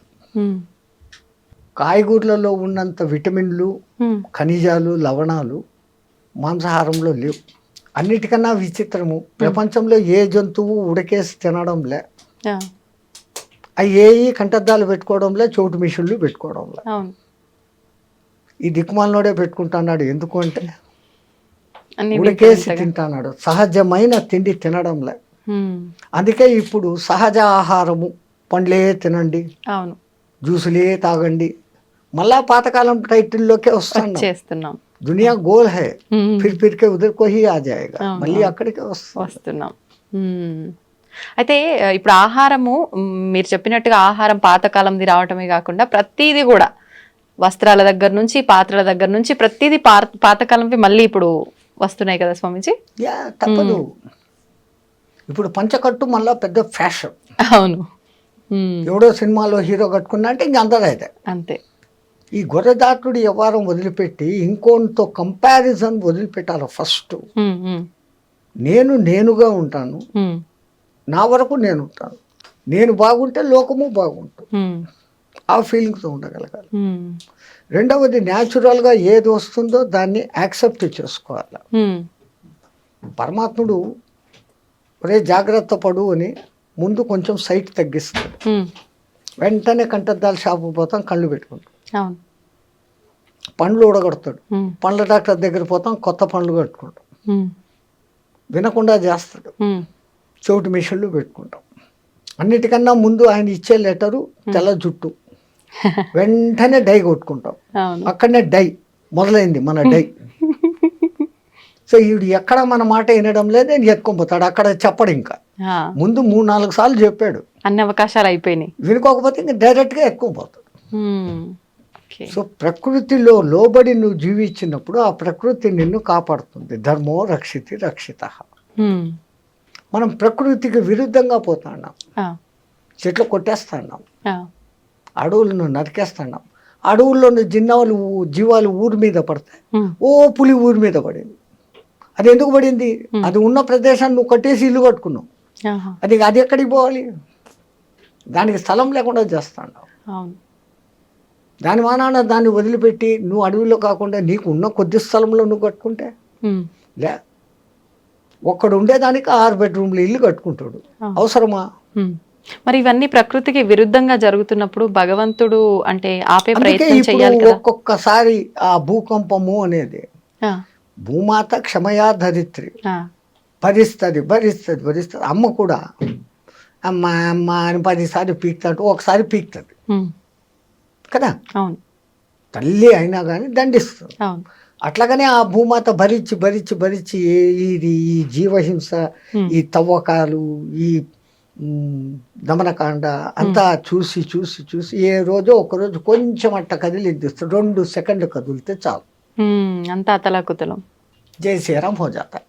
ఈ మధ్య కాలంలో ఇలాంటివి భూకంపాలు, జలప్రలయాలు చాలా వరకు వచ్చిన సందర్భాలు ఉన్నాయి కదా స్వామీజీ. అంటే ఇవన్నీ పాపాలు ఎక్కువైపోవడం వల్లే అని అనుకోవచ్చా? ఇప్పుడు ఇంతకుముందు ఇంత వాహనాలు లేవు, వాతావరణం కాలుష్యమైంది, ఓజోన్ పొర దెబ్బతినేంత లెవెల్కు పోయింది. కార్బన్ డైఆక్సైడ్, కార్బన్ మోనాక్సైడ్, ఈ 2 పెరిగిపోయినాయి. పోనీ వాటిని గ్రహించుకొని ఆక్సిజన్ ఇచ్చే చెట్లను ఏం చేస్తున్నారు, నరికేస్తారు. నరికేస్తున్నారు. ఏమైపోతుంది మళ్ళీ? అదేమో ఎల్నినో ప్రభావం అనేది ఏర్పడి సముద్రాల ఉష్ణోగ్రత పెరుగుతుంది. అది పెరిగితే ఏమవుతుంది, సముద్రం ముందుకు రాను మొదలు పెడుతుంది. మెల్లగా ఈ ఓడరేవులు బోడరేవులు మెల్లమెల్లగా మునగను మొదలు పెడతాయి. ఇంకా యుగాంతం వచ్చేస్తోంది, కలియుగం అంతం అయిపోతుంది, ఇలాంటివి 2025లో ఎక్కువ రాబోతున్నాయి. కలియుగము మన వాళ్ళ లెక్క ప్రకారం 4,32,000 సంవత్సరాలలో ఇప్పుడు కృష్ణ పరమాత్మ కాలం చేసిన టైం నుంచి ఇప్పటికి లెక్కేసుకుంటే కలియుగ ప్రవేశం కృష్ణ పరమాత్మ పోయిన తర్వాత పరీక్షత్తు రాజ్యం చేసేసిన తర్వాత అక్కడి నుంచి కలియుగం మొదలైంది. అంటే మహా అంటే 5,200-300 సంవత్సరాలు నడిచాయి మన లెక్కల్లో. Okay okay. ఆ లెక్కల్లో ఇంకా 4,00,000 సంవత్సరాలు కలియుగం ఉంది. ఆ యుగాల పేర్లు ఆ మహానుభావులు ఎంత అద్భుతంగా పెట్టారు, ఎంత క్యాలిక్యులేషన్ ఉంది దాంట్లో. అవును. 4,32,000 సంవత్సరాలు టోటల్ చేయండి, 9 వస్తుంది. 4, 3, 2, 9. దాని పేరు కలియుగం. దానికి రెండింతలు ద్వాపర యుగం. అది 8,64,000 సంవత్సరాలు టోటల్ చేయండి, మళ్ళా 18. కలియుగానికి మూడింతలు త్రేతాయుగం, 12,96,000 సంవత్సరాలు టోటల్ చేయండి, 18. ఓకే. కలియుగానికి చాతుర్ 4 కృతయుగం, 17,28,000 సంవత్సరాలు టోటల్ చేయండి, మళ్ళా 9. ఓకే. ఈ 4 యుగాలు కలిస్తే ఒక్క మహాయుగం. దాని టోటల్ ఎంత వస్తుంది? 43,28,000 సంవత్సరాలు టోటల్ చేయండి, మళ్ళా 9. 9 అనేది సర్వం ఖలిద్వం బ్రహ్మ. 3, 6, 9 సంఖ్యలకు ఎంతో ప్రాధాన్యత ఉంది అని మన శాస్త్రజ్ఞులు చెప్తే మనం నమ్మం. శంఖంలోంచి తీర్థం వస్తే బాగుంటుంది, ఇంగ్లీష్ వాడు చెప్తే నమ్ముతాం. ఓ టెస్లా అనే ఒక ఇంజనీరు ఫారెన్లో, ఆయన ఈ 3, 6, 9 ప్రకారమే యూనివర్స్ అంతా కూడా నడుస్తుందని ప్రూఫ్స్తో చూపించాడు. ఆ అంకెల విచిత్రం కూడా అంతే తమాషాగా ఉంటుంది. రెండో ఎక్కాన్ని మీరు క్యాల్కులేట్ చేయండి, 2, 4, 6, 8. అది 3తో కలిసినప్పుడు 6 వచ్చింది. 2, 3, 6, 2, 4, 8, 2, 5, 10, మళ్ళా 1, 6, 20, 2, 6, 12, మళ్ళా 3తో కలిసింది, 3తో వస్తుంది. ఇట్లా ఏది చేసినా కానీ 3, 6తో కలిసినప్పుడు ఏ సంఖ్య అయినా కానీ మళ్ళీ దాంతో మిక్స్ అవుతుంది. అది కానప్పుడు అది వివిధ సంఖ్యలను చూపిస్తుంది. 1 నుంచి 9 వరకు అంకెలేసి 3ను రౌండప్ చేయండి, 6ను రౌండప్ చేయండి, 9ను రౌండప్ చేయండి. మిగతాటి క్యాలిక్యులేషన్ చేస్తే ఈ 3, 6, 9తో కలిసినప్పుడు అది ఆ సంఖ్యను చూపిస్తుంది. మిగతాటప్పుడు అంతా తమ ఇండివిజువల్ నెంబర్స్ చూపిస్తుంది. 3, 3, 9, 3, 4, 24, మళ్ళీ 6. అది అంతా 3, 6, 9 చూపిస్తుంది. ఇంకో సంఖ్యను చూపించట్లే. అట్లాగనే 6వ ఎక్కను తీసుకోండి, 6, 2, 12, 3, 6, 3, 18, 9. అవే రిపీట్ అవుతాయి. ఇంకా 9వ ఎక్కం అయితే మీరు ఎంత పెద్ద సంఖ్యని హెచ్చవేసి దాన్ని సింగిల్ డిజిట్కు తెస్తే ఇట్ విల్ బికమ్ 9. సర్వం ఖలిద్వం బ్రహ్మ, అంతా బ్రహ్మలో కలిగిపోతుంది అనే దానికి ఆ సంఖ్య సూచకం. సర్వం ఖలిద్వం బ్రహ్మ. అందుకే నవవిధ భక్తి మార్గాలు అని, నవగ్రహాలు. అసలు మన వాళ్ళు జపమాల 108 పూసలు ఉండాలి, అర్ధమాల 54 పూసలు ఉండాలి, నక్షత్రమాల 27 ఉండాలి. ఏది చెప్పినా కానీ 9. అట్లాగనే పూజలు అష్టోత్తర నామావళి, శతోత్తర నామావళి, అన్ని అష్టాదశ పురాణాలు, మహాభారతం 18 పర్వాలు. వ్యాసుడు వాడికి 18 సంఖ్య ఎంత ఇష్టం అంటే మహాభారతం 18 పర్వాలు, కురుక్షేత్ర సంగ్రామం 18 రోజులు. దాంట్లో అన్నిటికన్నా ఆణిముత్యం భగవద్గీత 18 అధ్యాయాలు. కురుక్షేత్రంలో పాల్గొన్న అక్షోహిణుల సంఖ్య 18. ఈ దిక్కు 11, ఈ దిక్కు 7 అక్షోహిణులు, 18 అక్షోహిణుల సైన్యం. అక్షోహిణి అంటే కూడా మళ్ళీ 9 వస్తుంది. ఇన్ని వేల రథాలు, ఆ రథాలకు ఇన్నింతల ఏనుగులు, ఇన్నింతల గుర్రాలు, ఇన్నింతల కాల్బలం అనే లెక్క ఉంది. ఆ లెక్క తీసుకుంటే మళ్ళీ అదంతా కూడా 9. ఆఖరికి మహాభారత యుద్ధం అయిపోయినాక మిగిలిన మహాయోధులు కూడా 9 మందే. అంటే ఇదంతా ఒక ప్రణాళిక ప్రకారం జరుగుతుందా Swamiji? Universe moving along the calculation of 369.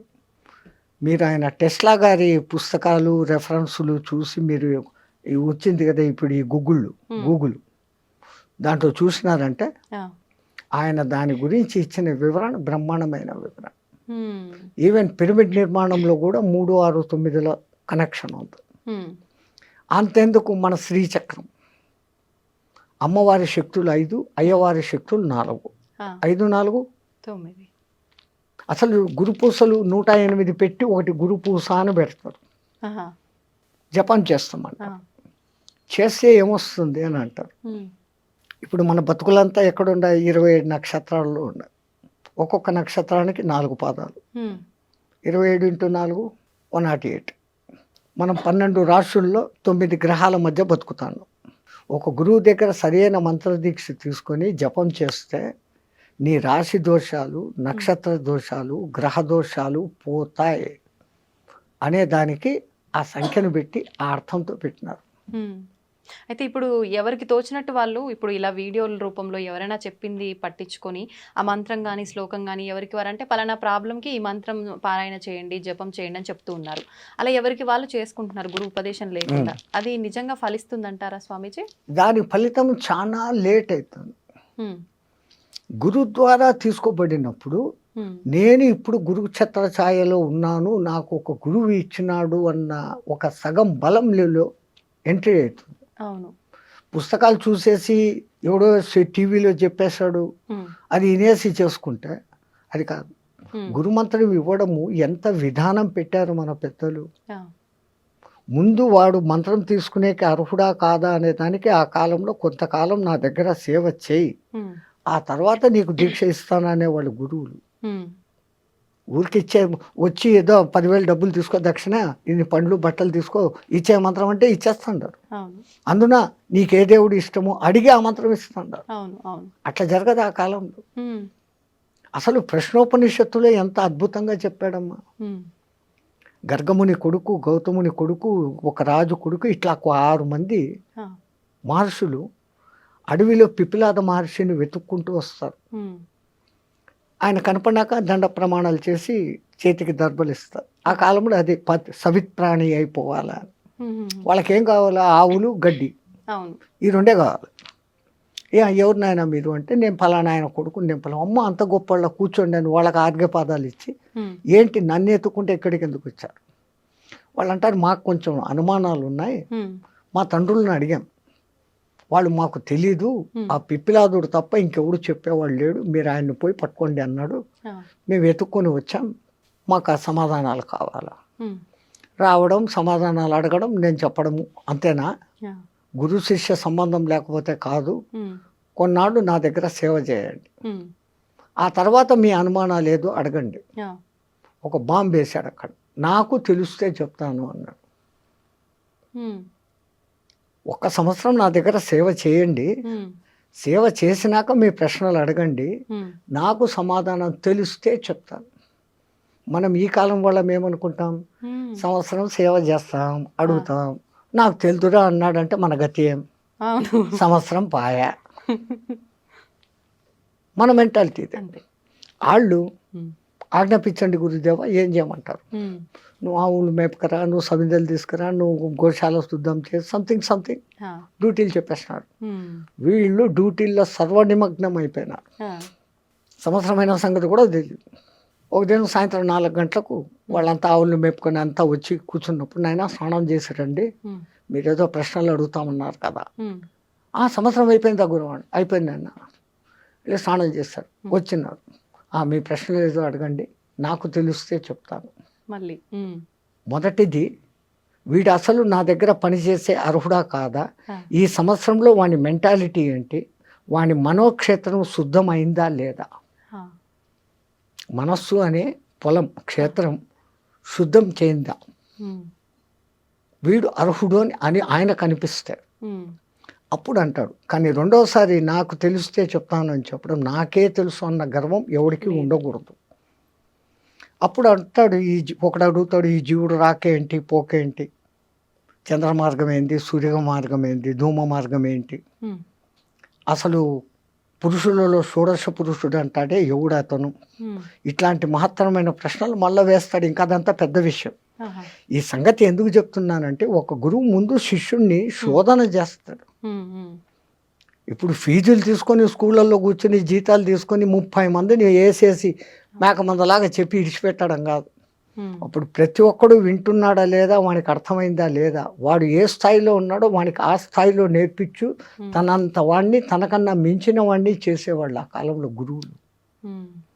ఇంకా వాడు మంత్రదీక్షకు అర్హుడు అనుకున్నప్పుడు ఏకాంతానికి తీసుకుని వెళ్ళి ఒక బట్ట వాని చెవు మీద వేసి ఆ చెవులో గురుమంత్రం 3 సార్లు మీ చేత చెప్పిస్తాడు. ఎందుకంటే అక్షర దోషం లేకుండా పలుకుతున్నాడా, లేకుంటే ఏదైనా అక్షర దోషంతో పలుకుతున్నాడా. అక్షర దోషం ఉంటే ఏమవుతుంది స్వామిజీ? ఏమన్నా దోషమా మళ్ళీ? అది చాలా దోషం. మరి ఇప్పుడు మాలాంటి వాళ్ళమంతా తెలిసి తెలియక ఎవరైనా మంత్రం చెప్పగానే మాకు ఎలా తోస్తే అలా చదివేస్తున్నాము. అది మన పూర్వీకులు చాలా జాగ్రత్త పరులమ్మా. రాబోయే కాలాలలో ఈ పుస్తకాలు ప్రింటింగు వస్తుంది. అవును, అవి చూసేసి ఎవడికి వాడు మంత్రాలు చదివేస్తాడు. ముద్రా రాక్షసం జరుగుగా కానీ ఒక శాపం పెట్టేస్తున్నారు. Printing mistake. సో నువ్వు ఒకటి చదవాల్సింది ఇంకోటి చదువుతావు. నువ్వు 1000 సార్లు 1,00,000 సార్లు చదివినా అది నీకు సిద్ధించదు. ఒక్కొక్కసారి ఉల్టా కూడా చూపించేస్తుంది ప్రభావం. ఒక ఉదాహరణ, ఇంద్రుని సభలో త్వష్ట ప్రజాపతి కొడుకు ఒకడు ఉండేవాడు. వాడి పేరు త్రిశూరుడు. పేరుకు తగినట్లు వానికి 3 తలకాయలు. ఒక తలకాయతో వేదం చదివేవాడు, ఒక తలకాయతో సురా తాగేవాడు, అమృతం తాగేవాడు. రాక్షసుల సహవాసంతో ఒక తలకాయతో సారాయి తాగేవాడు. ఇంద్రుడు ఎన్నోసార్లు, నువ్వు త్వష్ట ప్రజాపతి కొడుకురా, ఇదేం దుర్మార్గం బుద్ధి, తాగకూడదు ఆడు ఇనుకోలే. ఇంద్రుడు 3 తలకాయలు నరికేశాడు. త్వష్ట ప్రజాపతి కోపం వచ్చింది. ఆయనకు ఉన్న శక్తి ఇంద్రుడిని చంపేంత శక్తి కాదు. ఇంద్రుడు అంటే మీకు ఈ సినిమాల్లో చూపించే ఇంద్రుడు కాదు. ఎవడో తపస్సు చేసుకుంటా అంటే పాడు చేసేదానికి రంభ ఊరోసుని పంపాడు, ఏమో చేశాడు అని మనకి ఈ కథలే తెలుసు. ఇంద్రుడు అంటే ఎటువంటి వాడు అంటే, ఒకడు తపస్సు చేస్తుంటే వాడిలో ఇంకా కామము క్రోధము ఉందా లేదా అని టెస్టింగ్ చేస్తాడు. ఆ టెస్టింగ్లో వాడు ఓడిపోయినాడు అంటే, వాడు పూజ అర్చన చేస్తున్న ఏ దేవునికైతే తపస్సు చేస్తున్నాడో వాడి దగ్గరికి పోయి వాడిలో ఇంకా కామ క్రోధాలు పోలే, ఇప్పుడే వరం ఇయ్యద్దు, హీఈస్ నాట్ ఫిట్ అని చెప్పే డ్యూటీ ఆయనది. ఇప్పుడు మాలాంటి వాళ్ళ ప్రతి ఒక్కరు చేసే పూజల్లో కూడా ఇలానే జరుగుతుందంటారా? ఇంకా వినండి, ఇది ఆయన తనకున్న శక్తులన్నిటినీ ధారపోసి ఒక యజ్ఞం చేసి ఒక మహారాక్షసుడిని పుట్టించాడు, వృతాసురుడు అనేవాడిని. వృతాసురుడు. నీకు మంత్రం చెప్తా, దాన్ని 7 రోజులు నిత్యపారాయణ చేయి, నీకు ఇంద్రుని చంపే శక్తి వస్తుంది అని. ఆ మంత్రం ఏందో చెప్పు అంటాడు. ఇంద్రశత్రు వివత్వ స్వహ అంటాడు ఆయన. శత్రువు అయిన ఆ ఇంద్రుడు నా చేత చచ్చిపోగాక అని దాని అర్థం. కానీ ఆ రాక్షసుడు చదివేటప్పుడు ఇంద్రశత్రు వివత్వ స్వహ అన్నాడు, దీర్ఘం తీశాడు అంతే. ఇంద్రశత్రు వివత్వ స్వహ, ఇంద్రశత్రు వివత్వ స్వహ. ఈ 2వ పదానికి అర్థం ఏమైంది? ఇంద్రుని శత్రువు అయిన నేను నాశనమైపోదును కాక. అట్లాగానే వృతాసురుడు ఇంద్రుని చేతిలో చచ్చిపోయాడు. ఈ తరం వాళ్ళలో చాలా వరకు ఆధ్యాత్మిక భావన కానీ దైవ చింతన కానీ చాలా వరకు తగ్గుముఖం పడుతుందని చెప్పాలి. ఒకవేళ ఎవరైనా పూజలు చేసినా భక్తిని ప్రదర్శించినా కూడా అది ఒక ఆడంబరం లాగా, మనం ఎంత స్తోమతగా చేశాము అనే దానిపైన శ్రద్ధ ఉంటుంది తప్ప ఎంత భక్తితో చేశాము అనే దానిపైన శ్రద్ధ ఉండట్లేదు. నిజంగా అసలు ఎలా ఉండాలి ఈ ఆధ్యాత్మిక భావన అనేది? ఈ తరం వాళ్ళు ఆధ్యాత్మిక భావనలోకి మార్గంలోకి రావాలంటే మన నిత్యం చేసే విధి విధానాలన్నీ ఏ రకంగా ఉంటే బాగుంటుంది? ఈ మైకులు, ఈ కరెంటు లేనప్పుడు ఉన్న భక్తి వేరే, ఈ మైకులు వచ్చినాక వేరే.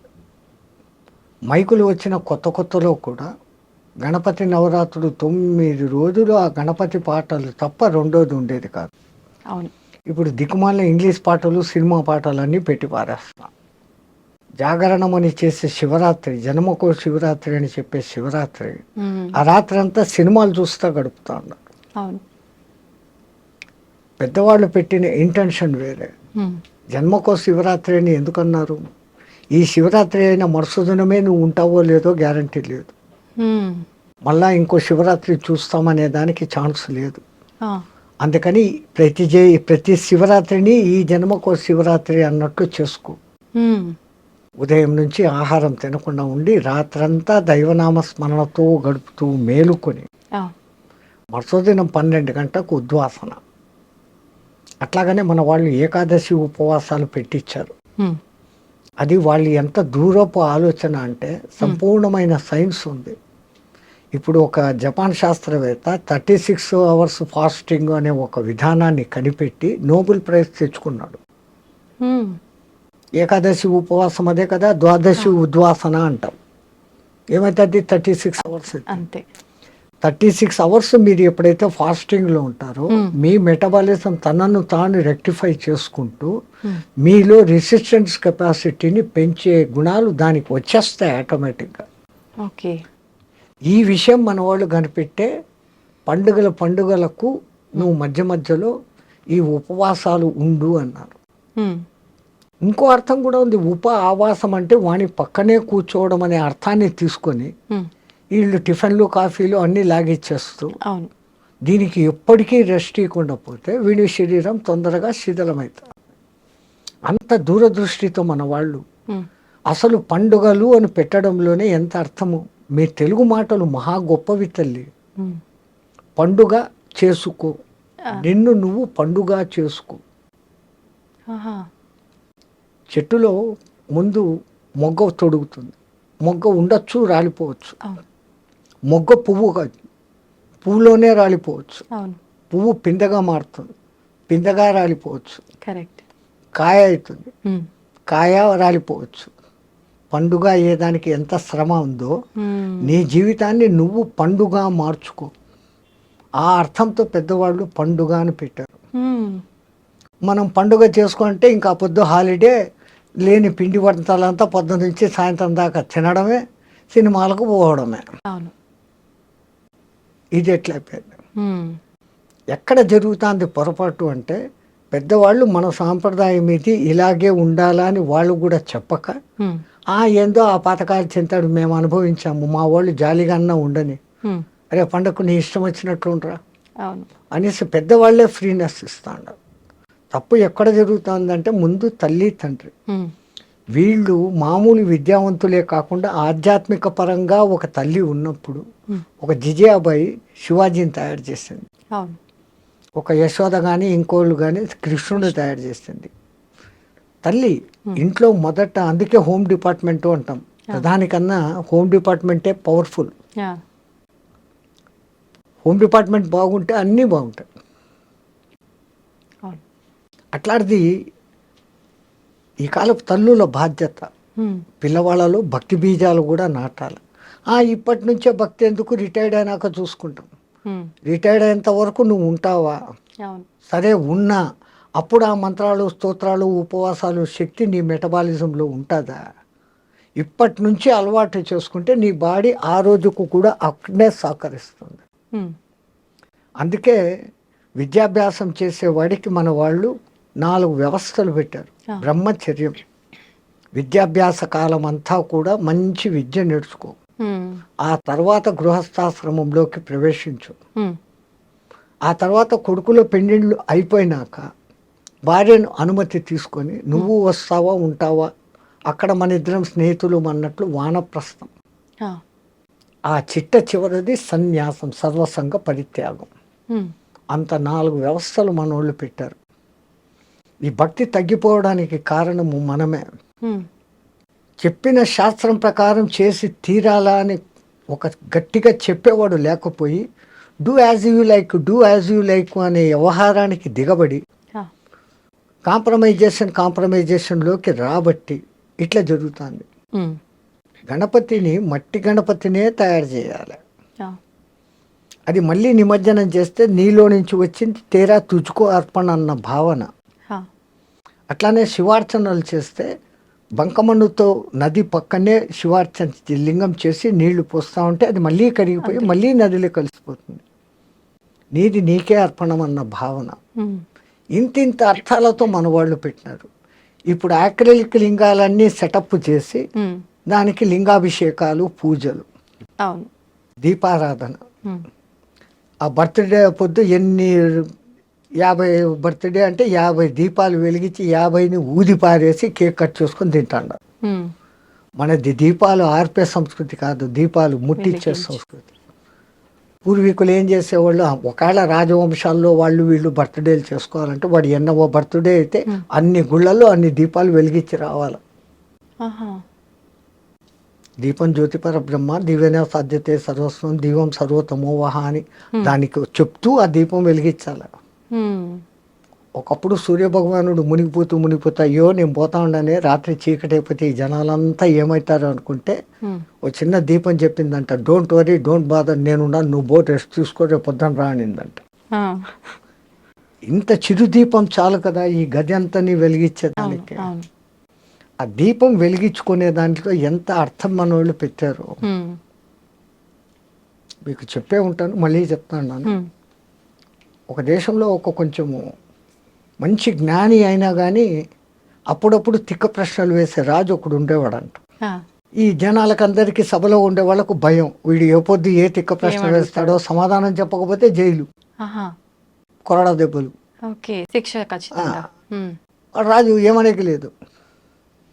అట్లా బిక్కుమంటా అన్న ఒక దినము ఈయనకి తిక్క ప్రశ్నలు వేసే మూడు వచ్చింది. సభలో అందరూ జాగ్రత్తగా వినండి, నాకు 3 అనుమానాలు వచ్చాయి, దాన్ని తీర్చాల. వీళ్ళ గుండెల్లో రాయబడింది. వీడు ఏం అడగబోతాం, 3 ఒకటి కాదు, ఒకటి అడిగితేనే చెప్పలేం. అడగండి మహారాజా అన్నారు, ఇంకేం చేయలేక. దేవుడు ఎక్కడ ఉన్నాడు, దేవుడు ఎటువైపు చూస్తూ ఉంటాడు, నేను ఈ ప్రశ్న అడిగి మీరు సమాధానం చెప్పేటప్పుడు దేవుడు ఏమి చేస్తూ ఉంటాడు, ఈ 3టికి సమాధానాలు చెప్పండి. ఎవడు చెప్తాడు, పోయింది మన బతుకులు అయిపోయినాయి అనుకున్నాడు. రాజు ఇట్లా ఏళ్ళు తిప్పి తన ఆస్థాన పండితుడికి ఏళ్ళు చూపించాడు, నువ్వు చెప్పు అన్నాడు. వాడు ఇంకా పండితుడుగా తెలివైనడు. రాజా ఏమన్నా సామాన్య ప్రశ్నలా, అడగంగానే చెప్పేసేదానికి 2 రోజులు టైం అయింది, ఈ లోపల కూడా మర్చిపోతాడులే అనుకున్నాడు ఈయన. 2 రోజులు కాకపోతే 3 రోజులు టైం తీసుకో, 3వ రోజు నువ్వు చెప్పాల్సిందే. ఈయన అప్పుడు సభ అయిపోయింది, ఇంటికి వెళ్ళాడు, దిగులుగా కూర్చున్నాడు. ఆయనకు రోజు పాలు పోస్తే గొల్ల పిల్లవాడు ఒకడు, 12 ఏళ్ల పిల్లవాడు అని వచ్చాడు, పాలు తీసుకున్నాడు. మహారాజా ఎప్పుడు దేదీప్యమానంగా మీ ముఖం వెలిగిపోతుంది, ఈ టైంకి మీరు 20 మందికి సత్సంగం చెప్పేవాళ్ళు, నేను పాలు పోసేసి బయట కూర్చొని వినేవాడిని, ఇప్పుడు ఎందుకు మీ ముఖం డల్గా ఉందని. ఏందో నా సమస్యలు లేరా పో అన్నాడు. అయ్యయ్యో నాతో చెప్పచ్చు కదా. అరే మా రాజు ఉన్నాడా తిక్కలోడు, ఇట్లా 3 ప్రశ్నలు అడిగాడు, ఏం చెప్పి సవాలా, ఏంటి ఆ ప్రశ్నలు, నీకెందుకు రా, ఇన్ని రోజులు మీ సత్సంగం వింటాను స్వామి, ఏమో చెప్పండి అన్న. ఈ ప్రశ్నలు అడిగినాట, దేవుడు ఎక్కడ ఉంటాడు, ఏ దిక్కు చూస్తూ ఉంటాడు, ఆయన ప్రశ్న అడిగి నేను సమాధానం చెప్పేటప్పుడు ఏం చేస్తుంటాడు, ఈ 3 చెప్పాలంటారు. ఆ పిల్లోడు ఉంటుకొని ఓ సింతేనా, దీనికి మీ వరక, రేపు పొద్దున్న సభకు నన్ను తీసుకెళ్ళండి నేను చెప్తాను అన్నాడు. ఒరే నాకైతే జైల్లో వేస్తాడరా, నీకైతే కొరడా దెబ్బలు కొడతాడు, లేకుంటే తలకాయ తీసేస్తాడు, అది ఏం చెప్తారో నువ్వు అన్నాడు. ఈడ చెప్పను, ఆడనే చెప్తా, వానికే చెప్తా, బుద్ధి చెప్తాను. నేను మీ శిష్యుణ్ణి, మీ సత్సంగాలు విని ఇంత బలం వచ్చింది నాకు, నేను చెప్తాను. నీ కర్మ ఏం చేస్తావు చేసుకొని మడసదను సభకు తీసుకుని పోయినాడు. ఏమయ్యా 3 రోజులు టైం అడిగి ఇప్పుడే వచ్చినావు, ఈడెవడు గోలపిల్లోడు, ఓ చిన్న గొచ్చి పంచ, ఒక తుండుగుడ్డ, వచ్చి ఎట్లా కర్ర, ఈడెవడు. రాజా అంత మాత్రం చిన్న ప్రశ్నలు మా అంతటి గురువుని అడుగుతావా, నేను చెప్తా దానికి సమాధానాలు అంట పిల్లోడు. రే చెప్పకపోతే ఏందో తెలుసా, ఈ తర్వాత సంగతి అడుగు అన్న. ఈయన 3 ప్రశ్నలు అదంతా దేవుని వ్యవహారం ప్రశ్నలు. మరి దేవుని ప్రశ్నలు అడిగేటప్పుడు ఇంత ఒక దీపం వెలిగాల, ఇంత ప్రసాదం పెట్టాలా, పాలన్నా పెట్టాలి కదయ్యా అన్నాడు. ఆ. అట్లనా ఉండండి అని తప్పెట్టు పెట్టాడు. రే ఒక మంచి నెయ్యి దీపం పట్టుకురండి, ఓ గిన్నెడు దోసెడు పాలు తీసుకురండి. ఉమ్. 2 ఆడబెట్టాడు. రే వచ్చిందిరా నైవేద్యము దీపం 2 వచ్చినాయి. ఇప్పుడు మళ్ళీ అడుగు, ఏందో నీ ప్రశ్న. ఉమ్. దేవుడు ఎక్కడ ఉంటాడు అని. నీ ప్రశ్నకు సమాధానం చెప్తా కానీ నేను ఒక ప్రశ్న అడుగుతాను, దానికి సమాధానం చెప్పాను. నేను ప్రశ్న అడుగుతాను, నువ్వు ప్రశ్న అడుగుతావు ఏమరా, ఉమ్. చెప్పు అన్నాడు. నువ్వు పండితునివి కదా, చెప్పు అన్నాడు. ఏందో అడుగు అన్నాడు. ఈ పాలలో నెయ్యి ఎక్కడుంది అన్నాడు. ఉమ్. అంటే నువ్వు గొల్లోనివి నీకు తెలియదా, దాన్ని ముందు పెరుగు చేయాలా, ఉమ్. ఆ పెరుగుని చిలకాల, వెన్న వస్తుంది, వెన్నను కరిగేయాల, నెయ్యి వస్తుంది. అంటే ఈ పాలలో నెయ్యి ఉంది కదా, ఉంది అని. ఏడుంది అన్నాడు. పాలంతా ఉందిరా అన్నాడు. అట్లే దేవుడు నెయ్యిలాగా పాలలాగా ఈ ప్రపంచం అంతా ఉన్నాడు. ఉమ్. దేవుడు ఎక్కడ ఉన్నాడు అనే దానికి సమాధానం చెప్పాడు. సమాధానం దొరికింది. ఉమ్. రాజుగారి బుర్ర పనిచేసింది. ఓ అమ్మో ఇడు ఎవడో తక్కువడు కాదు. ఇంకా రెండో దొరుకుతున్నావు దీనికి ఏం చెప్తాడు, దేవుడు ఏ దిక్కు చూస్తున్నాడు రా. రాజా ఇప్పుడు వెలిగించినామే ఈ దీపం, దీని కాంతి ఏ దిక్కు పోతుందో చెప్పు అన్నాడు. ఉమ్. దీపపు కాంతి అన్ని దిక్కులా పోతుంది అన్నాడు. దేవుడు చూడని దిక్కు లేదు, అన్ని దిక్కులా చూస్తున్నాడు. బాబా. ఉమ్. ఇంకా ఈయనకి టెన్షన్ వచ్చేస్తుంది. అంతే. అని ఇది ఎట్లా చెప్తాడు ఇప్పుడు. నేను ప్రశ్న అడిగేటప్పుడు నువ్వు ఏం చెప్తావో, నువ్వు సమాధానం చెప్పేటప్పుడు ఆయన ఏం చేస్తుంటాడో చెప్పాలా. మరి మూడో ప్రశ్న తెలుసు కదరా మళ్ళా చెప్పమంటావా అని. ఉమ్. అదే నాకు ఒక అనుమానం, నువ్వు ఇంత గొప్ప పండితునివి, ఉమ్. ఎక్కడైనా అడిగేవాడు కింద చెప్పేవాడు పైన ఉండాలి కదా, నీకు ఆ జ్ఞానం లేదా అన్నాడు. ఆ. అట్లనా అనేసి పీట వేసుకొని ఈయన కింద కూర్చొని రా సింహాసనం ఎక్కువ పైన కూర్చొని చెప్పు అన్నాడు. ఆ. ఈడు సింహాసనం మీద గొల్లోడు కూర్చున్నాడు. ఉమ్. ఇప్పుడు చెప్పు ఏందో ఆ ప్రశ్న అన్నాడు. ఉమ్. మళ్ళా అడుగుతావు ఏందిరా, నేను ఈ ప్రశ్న అడుగుతున్నప్పుడు నువ్వు సమాధానం చెప్పేటప్పుడు దేవుడు ఏం చేస్తున్నాడు, ఇదే చేస్తుంటాడు. గొల్లోని సింహాసనం ఎక్కించినాడు, రాజుని నేల మీద కూర్చోబెట్టినాడు. అసలు దాంట్లో మర్మం ఏమంటే, ఉమ్. చంచలమైన ఈ మనస్సులోకి గురుమంత్రం అనే పెరుగు వేసినప్పుడు ఉమ్. అది చంచలత్వము పోయి స్థిరమవుతుంది. ఓకే. ఆ స్థిరమైన స్థితిలో నీ తపన అనే కవ్వం వేసి చిలికినప్పుడు ఉమ్. అది వెన్నగా మారుతుంది. ఆ. ఈ తపన తపస్సుగా మారినప్పుడు ఆ వెన్న కరిగి నెయ్యి అవుతుంది. ఉమ్. ఈ నెయ్యి కరిగి ఇంకోటి అయ్యేది ఛాన్స్ లేదు. బూడిద నెయ్యి 2 ఒకటే. ఉమ్. ఉమ్. బూడిదను మీరు ఎన్నిసార్లు కాల్చినా బూడిద. అది ఇంకో రూపు ధరించదు. నెయ్యిని ఇంకా ఎన్నిసార్లు కాల్చినా అది ఇంకో రూపు ధరించదు. ఉమ్. చివరికి నెయ్యిగా మారిపోవడం, ఒక స్థిరత్వాన్ని పొందడం. పాలలో స్థిరత్వం లేదు, అవును. అది పెరుగు అవుతుంది. అవును. పెరుగులో నుంచి వెన్న వస్తుంది. వెన్న కరిగి నెయ్యి అయినాక ఇంకేమీ లేదు. ఉమ్. అది దాని అర్థం. అట్లాగానే దీపం ఏ దిక్కు చూస్తుంది అన్నాను. అవును, అవును. అసలు ముందు దీపం ఏంటి, ఉమ్. చంచలమైన మనస్సుని స్థిరంగా పెట్టి దాంట్లో భక్తి అనే నూనె పోసి ఉమ్. గురువు ఇచ్చిన మంత్రం అనే ఒత్తి వేసి ఉమ్. నువ్వు తప్పించినప్పుడు ఆరణిలో మంటలాగా పుట్టి ఆ జ్యోతి వెలుగుతుంది. ఉమ్. అది మనలో పుట్టే జ్ఞానజ్యోతి. ఓకే. అందుకని మన పూర్వీకులు నీలో జ్ఞానజ్యోతి వెలగాలంటే ముందు భక్తి ఉండాలి. ఉమ్. ఆ భక్తిని ఈ విధంగా నవవిధ భక్తులు ఉన్నాయి, ఉమ్. ఇదేనైనా స్వీకరించు. ఈ నవవిధాలు కాకుంటే ఇంకా ఫైనల్ భక్తి ఇంకోటి ఉంది, వైరభక్తి, అంటే శత్రుత్వపు భక్తి.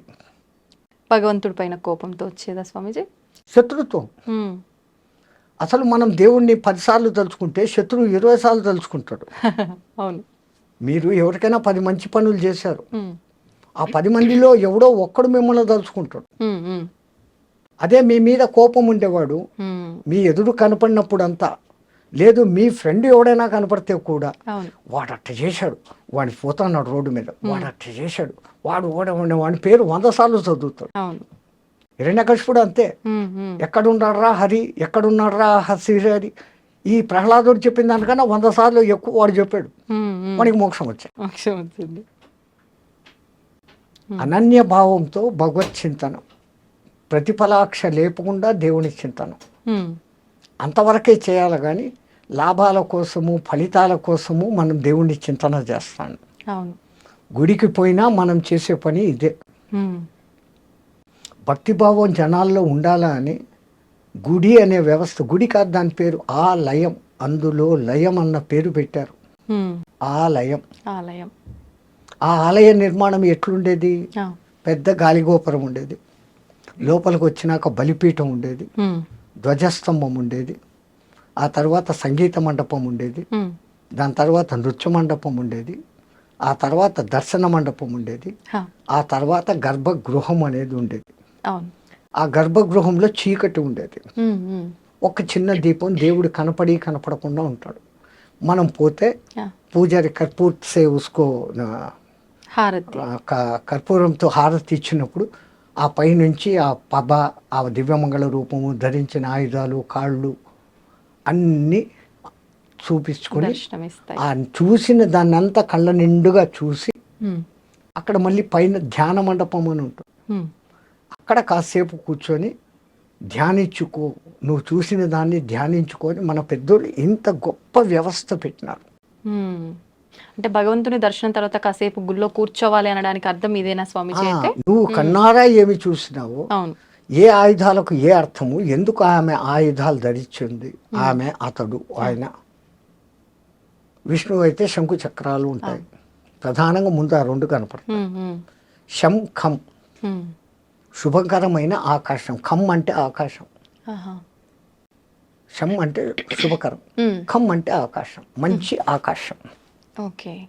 ఆ భావనతో నువ్వు చూసినప్పుడు ఆ దేవుని యొక్క సుదర్శనం, మంచి దర్శనం అవుతుంది. సుదర్శనం చక్రం కాదు, సుదర్శనం.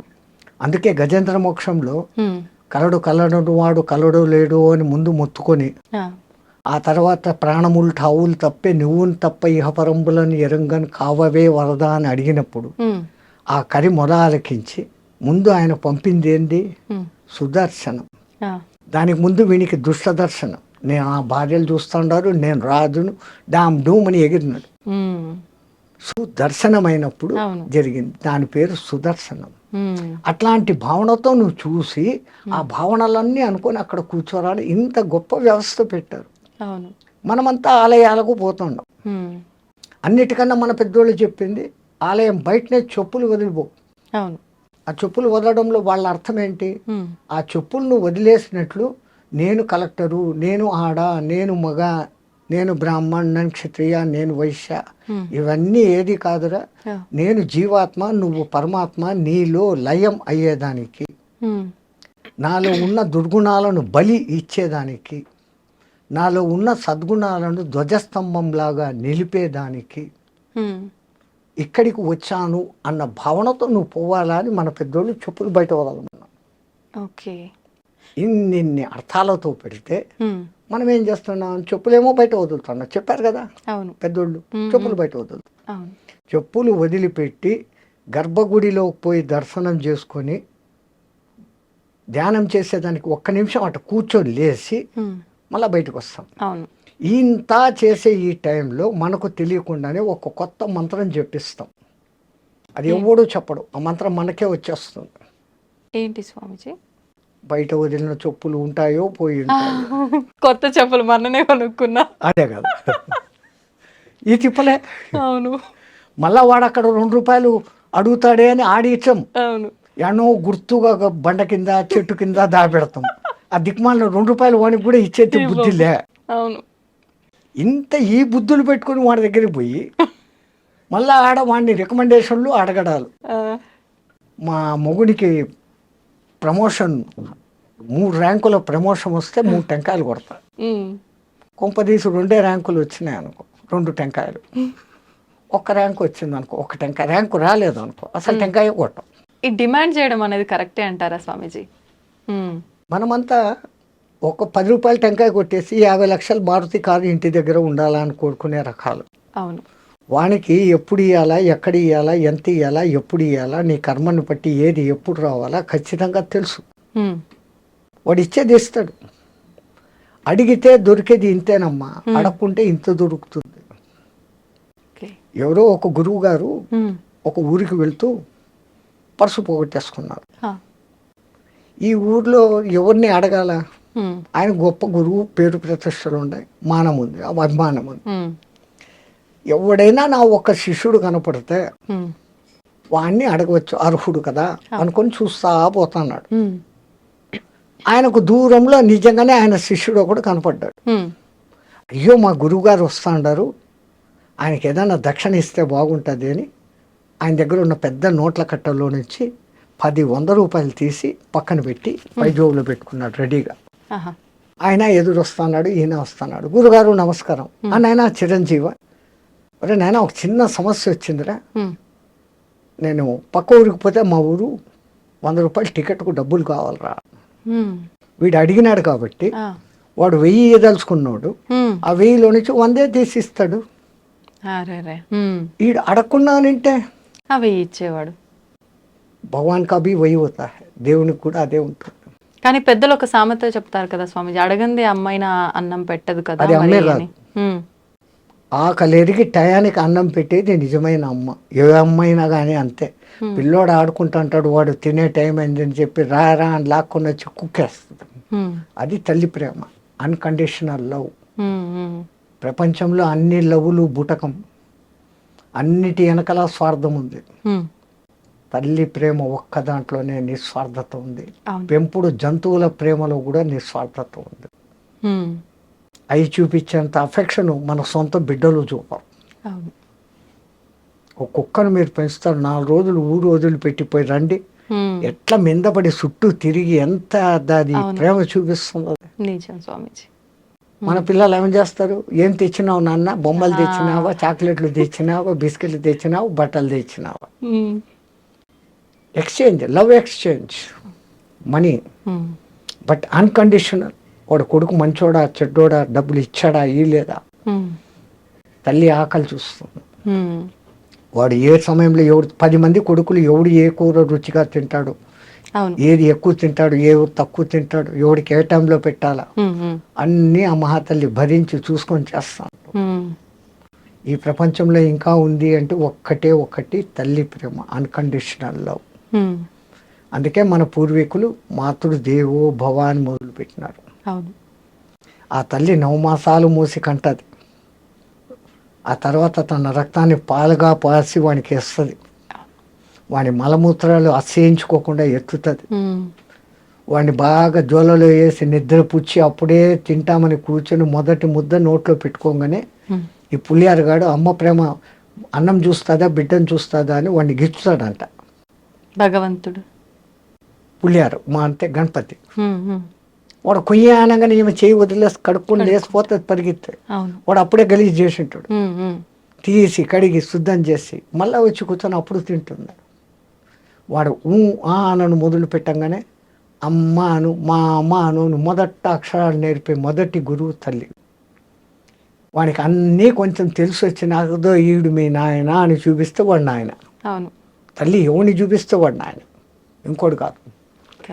అట్లాగని వీడి మేమామ లోకంలో బంధుత్వాలు పరిచయం చేసి ఆ లౌకిక విద్య గురువు దగ్గరికి అప్పగిస్తుంది. వాడి అదృష్టం బాగుంటే ఆధ్యాత్మ గురువు తగులితే వాడు పైకి వస్తాడు. మళ్ళీ ఈ తల్లి పెంపకంలో ఎక్కడ లోపం జరిగినా వాడు ఆధ్యాత్మికంలోకి పోలేడు. వాడిని ఆ వయసులో నుంచే ఆధ్యాత్మికం బోధించేది తల్లి, వానికి ఆ టైంలో నుంచే భక్తి బోధించేది తల్లి. లీలావతి కడుపులో వాడు ప్రహ్లాదుడు ఉన్నప్పుడు నారదుడు పక్కకు తీసుకెళ్ళి ఆ భక్తి కథలన్నీ వినిపిస్తే ఆడు విన్నాడు, అంత భక్తుడైనాడు. కడుపులో ఉండడానికి వినిపిస్తే వస్తుందా అని ఎగతాళి చేసిన వాళ్ళు ఇప్పుడు బిడ్డలు మ్యూజిక్ వింటున్నారు, దానికి ఆనందిస్తున్నారా అని ఎక్స్పెరిమెంట్లు చేసి కనిపెట్టినారు. వేద పఠనం వినిపించి తెరత పుట్టిన బిడ్డకు, నానాకు ఇంగ్లీష్ రికార్డులు పెట్టి డ్యాన్సులు పెట్టిన బిడ్డకు, ఆ తర్వాత ఎదుగుదలలో వచ్చిన మార్పులు 18-20 ఏండ్ల శోధన, 70 మందిని ఈ బ్యాచ్ 70 మందిని ఆ బ్యాచ్ను పెట్టి వాళ్ళ ప్రవర్తన వీళ్ళ ప్రవర్తన, అందరికీ ఒకే రకమైన ఆహారము ఒకే రకమైన బెడ్డు ఇచ్చినప్పటికీ ఈ సుమధుర సంగీతాలు వేద పఠనాలు శబ్దాలు విన్న వాళ్ళ ప్రవర్తనల్లో మార్పు, సాత్వికత, వాళ్ళలో ఉన్న క్రూయాలిటీ లెక్క తేలింది. సో మొట్టమొదట మన తల్లులు మారాలి. My son is studying in English medium, he doesn't know Telugu అనే దిక్కుమాలిన లోకానికి వచ్చాం. ఆ ఇంగ్లీష్ ఏం సేపు చెప్తుంది, ఏ ఫార్ యాపిల్ తిండి తిను, బి ఫార్ బ్యాటు, కొట్టుకో, తలకాయ బోలు కొట్టుకో, ఆడుకో. అంతే. తర్వాత పిల్లులు, కుక్కలు, C for cat, D for dog, E for elephant, మదము, ఎఫ్ ఫార్ ఫాక్స్, చెడ్డబుద్ధుడు. ఇయా మరి మీ తెలుగు భాషలో ఏం నేర్పిస్తారు? ఆ అమ్మ. వాడు అప్పుడప్పుడే స్కూల్కి పోయేవాడు, అమ్మ నుంచి దూరంగా. అమ్మ పేరు వినగానే వాడి మనసు ఎంత ఆనందిస్తుంది. ఆ తర్వాత ఆ ఆవు, ఈ ఇల్లు, ఈ ఈశ్వరుడు. స్వామిజీ అదే వచ్చింది పుస్తకాల్లో మార్పు. అంటే విద్యా వ్యవస్థ కరెక్ట్ లేదంటారా? ఈశ్వరుడు లేదు, విద్యా వ్యవస్థ ధ్వంసం. వాళ్ళకు నేర్పించాల్సింది గణపతి మంత్రము, ఇట్లాంటివి. కాకపోతే ఇది లౌకికము అనే దిక్కుమాల ప్రజాప్రభుత్వం ఏర్పడి ఆ ఇతర మతాలు వాళ్ళ భాషల్లో పడి మేము అది చదవం, మేము ఇది చేయం. వందే మాత్రం పాడేదానికే పెద్ద యుద్ధం చేస్తుంటారు. జనగణమన పాడమంటే అది మేము పాడమంటూ ఉంటారు. ఇక్కడ ఇది మత వ్యవస్థ కాదు, నీకు సరైన విద్య. జనగణమన మన దేశంలో ఉన్న అన్ని రాష్ట్రాల పేర్లు కలిసి వచ్చేటట్లుగా పెట్టి అటువంటి భారతమాత బిడ్డను నేను అని చెప్పుకునేదానికి ఉంది అది జనగణమన. అసలు మనకు జాతీయ గీతం వందే మాత్రం కావాల్సిందే, జనగణమన వేసి వచ్చింది. అక్కడనే దిక్మాల రాజకీయాలు, భ్రష్టమైందంతా అక్కడి నుంచే. దానికి ముందు ఇంగ్లీష్ వాడు ఉన్నప్పుడు ఇంతో అంతో బాగానే ఉండేవాడు. గురుకులాలను ధ్వంసమేం చేయలే. ఇంగ్లీష్ ముందు జాస్తి తీసుకురావాలి, వాని అవసరం. నీకు ఉద్యోగం రావాలంటే ఇంగ్లీష్ నేర్చుకో అని చెప్తున్నాడు వాడు. ఈ ఉద్యోగాల కోసం మన దగ్గర చచ్చినట్టు ఇంగ్లీష్ నేర్చుకున్నాడు. వేదం చదవద్దు అని వాడకమని చేయలేదు. వాడు బండి కింద నీళ్లు, అదేమంటారు, చాప కింద నీరు, చాప కింద నీళ్లు లాగా ఏం అనకుండానే ధ్వంసం చేసేసినాడు. డబ్బు ఆశ చూపించి మనం దానికి పడిపోయినాం. కానీ అంటే ఆలోచిస్తే ఒక రకంగా ఇప్పుడు శాస్త్రాలు, వేదాలు, పురాణాలు తెలుసుకుంటే మనకు ఒక మంచి జ్ఞానం వస్తుంది. కానీ ఇప్పుడున్న పరిస్థితుల్లో ఉద్యోగము, మన అవసరాలకు నేను చెప్తున్నాను, పొట్టకూటికి ఇంగ్లీష్ నేర్చుకోండి, మీ భాషను మర్చిపోకండి. అసలు అవమానకరమైన విషయం ఏంటమ్మా, ఎవడైనా ఇంకో దేశస్థుడు వచ్చి నీ దేశ భాష ఏది అని నన్ను అడిగితే నేను సిగ్గుతో తల వంచుకోవాలి. నా తెలుగు, నా తమిళ్, నా కన్నడం, నా మరాఠీ, నా కేరళ, నా మలయాళం, నా బెంగాలీ, నా అస్సామీ, ఎవడు ఇదే అంటున్నాడే తప్ప నా దేశ భాష అని చెప్పుకునేకి లేదు. అంతటి మహత్తరమైన సంస్కృతము మనం మర్చిపోయినాం. కంపల్సరీ మస్ట్ అండ్ షుడ్ సంస్కృతం నేర్చుకోవాలి. కష్టము అనుకున్నాను. ఆ సంస్కృతానికి బిడ్డ హిందీ. దేశాన్ని ఒక్క బంధంలో నిలబెట్టగలిగింది అదొక్కటే. దేశ భాష లేదు మనకు, పేరుకుంది హిందీ అని. కానీ ముందు ఇంగ్లీష్లో రాస్తాడు, మళ్ళీ వాడిని లోకల్ భాషలో రాస్తాడు. ఆ హిందీని అన్నం మూల ఇంత సన్న అక్షరాలతో రాస్తాడు, చీమల్లా కనపడకుండా. వ్యవస్థ. తల్లిని మించిన దైవం లేదు అంటుంటారు కదా, మరి అంటే భగవంతుడి కన్నా తల్లే గొప్పదా? లేదు తల్లిని మించిన దైవమే లేదు అంటున్నారు, భగవంతుని కంటే కూడా తల్లే గొప్పదా అంటే ఏం చెప్పొచ్చు? అసలు దేవుడు ఉన్నాడో లేదో నీకు తెలియదు, కానీ దేవుడు ఉన్నాడు అని చెప్పేవాళ్ళలో ఇద్దరు. మొదటిది తల్లి, ఆ తర్వాత జ్ఞానము కొంచెం వచ్చినాక చెప్పేవాడు జ్ఞాన గురువు. తో గురు బినా విద్యానహి అన్న మాట అందుకే వచ్చింది. దేవుడు గురువు ఇద్దరు నడిచొస్తుంటే నువ్వు ఎవరికి నమస్కారం పెడతావు అని రామదాసును, తుకారం లాంటి వాళ్ళని అడిగితే నా గురువుకే పెడతాను ముందు, దేవుడు ఏంటి లెక్క. దత్త చరిత్రలో ఒక గురువుకు జబ్బు చేస్తుంది, ఆయన కావాల్సి కల్లా ఆ జబ్బు తెచ్చుకుంటాడు. శిష్యులను పరిశీలన చేయాలని, నాకు రోగం వస్తుంది, నన్ను కాశీకి తీసుకుపోండి. 6 సంవత్సరాలు ఈ జబ్బు ఉంటుంది. ఆ జబ్బు టైంలో నేను ఏం మాట్లాడతానో ఏం చేస్తానో అన్నీ భరించి నా ఒళ్ళు తుడిచి శుభ్రం చేసి నాకు భోజనం పెట్టే శిష్యుడు ఎవరైనా ఉన్నాడా మీలో అంటాడు. కుష్ఠరోగం అంటేనే డేంజరు, అది మళ్ళీ అంటువ్యాధి, మేము రాము అంటాడు. దిలీపుడు అనే ఒక శిష్యుడు గురువా నేను వస్తానంటాడు. ఈయనతో పాటు కాశీకి తీసుకెళ్తాడు. ఆయనకు ఆ మరుసదినమే కుష్ఠవ్యాధి సంక్రమిస్తుంది. పోయి భిక్ష తెస్తే సరిపోలేదు అంటాడు. రోగం వచ్చింది కదా అని చెప్పేసి సేవలు కదా నానా తిట్లు, చీదరించుకోవడాలు, అన్నిటినీ భరిస్తా సేవలు చేస్తాడు. 5 ఏళ్ళు అయినాక దేవుడు ఆయన ఎదురుగా ప్రత్యక్షమవుతాడు ఆ దీపకుడి ముందు. శభాషరా, నీ వంటి శిష్యుడిని నేను ఎక్కడా చూడలేదు, నీకేం వరం కావాలో కోరిక ఇస్తాను, మా గురువు గారిని అడిగి చెప్తాను అంటాడు. నేనే ప్రత్యక్షమై ఉంటే గురువు అంటావు ఏమిరా అని. ఆ గురువు ఉండబట్టి గురువు మంత్రం ఇస్తే నువ్వు కనపడతావు, రామ మంత్రం ఇస్తే రాముడిగా నువ్వు కనపడతావు, కృష్ణ మంత్రం ఇస్తే కృష్ణుడిగా నువ్వు కనపడతావు, విష్ణు మంత్రం ఇస్తే విష్ణువుగా కనపడతావు. నాకు నువ్వు కనపడేదానికి మార్గదర్శకుడు నా గురువే. కాబట్టి ఆయన పర్మిషన్ తీసుకొని వస్తానంట. పోయి గురువుగారు దేవుడు కనపడినాడు, వారిందో వరం అడుగుతున్నాడు, మీ రోగం తీరిపోయేటట్టు వరం అడుగుమంటే, నాకు సేవలు చేయలేక అల్లాడిపోతాండవా, అక్కడ కూడా పరీక్షలు మళ్ళీ. అందుకనేనా ఇది తీసుకొని వచ్చినావు. అబ్బాయి నాకు ఆ ఉద్దేశం లేదండి, పోయి ఏది అక్కర్లేదు, ఏం రా అట్లా అంటాడు. నా గురువు ఇష్టపడ్డావు. మళ్ళా ఇంకోసారి వస్తాడు దేవుడు, ఒరే ఈసారన్నా కోరుకోరా, నీ గురువుకు నేను బాగా చేసేస్తాను, ఆయన కర్మంతో పరం తీరకుండా ఈ జన్మలో నువ్వు మారుస్తావు, ఆ బ్యాలెన్స్ వడ్డీతో సాగు వచ్చే జన్మలో పడాలా, నువ్వు వద్దు, నీ వరాలు వద్దు, మా సేవ మా తిప్పలు నన్ను పడినాను. ఆయన ఇంత హింసిస్తానాడు కదా, నాకు అది హింస కాదు, శిక్షణ. కాబట్టి నేను శిక్షగా భావించలేదు, ఒక శిక్షణగా భావిస్తాను, అక్కర్లేదు బాగుంటాడు. అది భక్తి. ఇది విన్నాక గురువు అప్పటికప్పుడు తన రోగాన్ని మానుకుంటాడు. ఆయన నాటకం వీడిని శోధన చేసేదానికి. శభాషరా, నీలాంటి శిష్యుడు నాకు ప్రపంచంలో ఇంకెవడు ఉండడు, నాకు ఏ జబ్బు లేదు, నిన్ను శోధన చేసినాను, దేవుడు వరమిస్తానంటే కూడా వద్దని కాలు రాసిన శిష్యుడు నువ్వు ఒక్కడివే. అది భక్తి.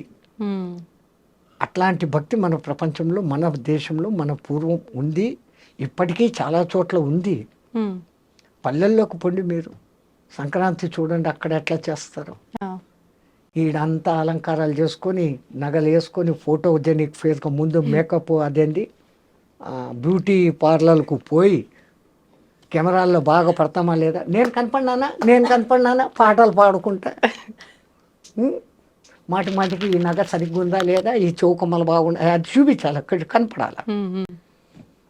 పల్లెల్లో ఆ ఇంటి ముందు శుభ్రంగా, ఇప్పుడు ఇంటి ముందు ఎక్కడుంది, పేడ చల్లితో పక్కింటోడు వచ్చి టెట్ what is this shit you are putting అంటాడు. అక్కడ శుభ్రంగా పేడతో అలికి రంగవల్లులు వేసి ఆ గొబ్బెమ్మలు పెట్టి వాళ్ళు ఆనందంగా పాటలు పాడతా అంటే, వాళ్ళు ఏ మేకప్పులు వేసుకోరు, ఏదో కొత్త బట్టలు కట్టుకుంటారు, వాళ్ళకు శక్తి ఉన్నంతలో. వీళ్ళ దానికి మళ్ళా అక్కడ ఏ డ్రెస్సు సెటప్, దానికి మ్యాచింగులు, చెత్తలు చెదారాలు, మళ్ళీ బ్యాగ్ కూడా ఉండాలి, అది కూడా మ్యాచింగ్, అది కూడా కనపడాలి, దాన్ని ఊపుతా అది కూడా చూపిస్తాను, నేను చూస్తా అంట, కనపడతా అంట. పల్లెల అందం పరమానందం, వద్దు బాబు మాకి పట్టణ జీవితం, పల్లెలోళ్ళు పాడతారంట. ఆ పల్లెల్లో ఉన్న అందము ఈ దిక్కుమాలిన అపార్ట్మెంట్లలో పక్కింట్లో ఎవడు ఉండాడో మనకు తెలుసు.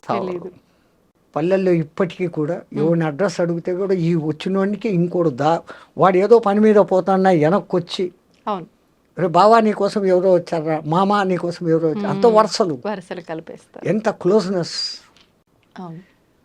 మళ్ళీ ఆ సంస్కృతి మెల్లమెల్లగా ఇప్పుడు మళ్ళీ జనాల్లో ఆ మార్పులు వస్తుండే, భక్తి కూడా నిజంగా చాలా పెరిగింది. ఆ 5 టీవీ వల్ల TV5 అదేందో ఉంది, వాళ్ళు ఆ దీపోత్సవం అని మొన్న కార్తీక దీపోత్సవం పెట్టారు, ప్రతి సంవత్సరం పెడతా ఉంటారు. ఎంత అద్భుతంగా జరుగుతుంది, అన్ని లక్షల నెయ్యి దీపాలు పెరిగితే వాతావరణం ఎంత ప్యూరిఫికేషన్ అవుతుంది. అఫ్ కోర్స్ అక్కడ కొంచెం ఈ కెమెరా హంగులు బంగులు లైట్లు ఉన్నాయిలే, కానీ భక్తి భావం అక్కడ ఉంది. పాటలు మాటలు, వచ్చిన వక్తల ఉపన్యాసాలు, ఎక్కడే కానీ దిక్కుమాలి మ్యూజిక్లు, సినిమా పాటలు లేవు. ఆ విగ్రహాలు, ఆ సెట్టింగులు, కనీసం మనం ఏదో ఒక లోకంలోకి పోయినంత ఆనందంగా ఉంటుంది. స్వామీజీ, ఇప్పుడు ఇది కలియుగం కదా, అంటే కలి యొక్క అంటే ప్రవర్తన వల్ల, ప్రభావం వల్లే ఇదంతా జరుగుతోంది అని చెప్పి కొంతమంది అంటారు. అది కాదంటారా? కలి ప్రభావం ఇప్పుడే ఉంది, దుష్టత్వం పెరిగింది అనుకుంటే అంతటి సత్యయుగంలో కూడా మధుకైటబులు ఉన్నారా, రావణ కుంభకర్ణులు ఉన్నారు, కంసుడు శిశుపాలుడు ఉన్నారు. దుష్టత్వము శిష్టత్వము అనేది రెండు మనలోనే ఉన్నాయమ్మా. ఇట్ ఈస్ ఏ రూపాయి కాయిన్. ఒక దిక్కు సింహం బొమ్మ, ఒక దిక్కు రూపాయ అని రాసి ఉంటే దానికి వాల్యూ. అది లేకుండా రెండు దిక్కులు సింహం బొమ్మ ఉంటే మార్కెట్లో అది చల్లదు. అట్లాగానే మీరు బాగా ఎండలో తిరిగేసి వచ్చి ఏసీ రూమ్లో కూర్చుంటే ఆ ఏసీ ఆన్ చేసి ప్రాణానికి హాయిగా ఉందయ్యా అంటారు. అవును. మీరు పుట్టినప్పటి నుంచి centrally air condition along with latrine bathroom AC రూమ్లో మిమ్మల్ని పెంచి ఉంటే నేను ఏసీని సుఖం అనుభవిస్తున్నాను అన్న భావన మీకు వస్తుందా? రాదు. ఆ ఎండను చూసినప్పుడు కదా ఇది వచ్చింది. అవును, కష్టం ఉన్నప్పుడే సుఖం విలువ తెలుస్తుంది. అలాగే ఒక చెడ్డ కంపు వాసన చూశారు, ఆ తర్వాత గులాబీ దగ్గర వాసన చూశారు. కంపు నుంచి గులాబీ శ్వాసన అంటారు. సో అది ఉండబట్టి మీకు దీని విలువ తెలుసు. అది లోకంలో ఉండాల్సిందే, ఇది ఉండాల్సిందే. టు కంపేర్, దాన్ని చూసుకొని అలా ఉండకూడదు, ఇలా ఉండాలా. ఈ రెండిటికి విచక్షణ అనేది దేవుడు నీకు ఇచ్చాడు, దాన్ని నువ్వు వాడుకో. ఏ యుగమైనా ఏ కాలమైనా పేరుకు కలికాలం అండి ఇట్లే ఉంటుంది అని అంటాం. 12 రూపాయల జీతం వచ్చేటప్పుడు తులం 90 రూపాయలు. వాడికి ఆ ఒక్కొక్క రూపాయి 90 రోజులు మిగలబెడితే తప్ప ఒక్క తులం వాడు కొనలేడు. ఇప్పుడు 70,000 జీతము, తులం 90,000. వీడికి అదే తిప్పలు. వీడి 70,000లో కొన్ని కొంప చూసుకోవాలి, 10,000 రెంట్ కట్టుకోవాలి, పెట్రోలు బంకు కార్లు, దీనికే 300 పోతుంది. రేట్లు పెరుగుతాండా హో అని ఏడుస్తున్నాం, జీతాలు పెరిగినాయని సంతోషిస్తున్నాం. అప్పటిది ఇప్పటిది రెండు ఒకటే. రూపాయికి 2 చాటాల బియ్యం అప్పుడు వస్తా ఉండేది, ఇప్పుడు ఏమైతుంది?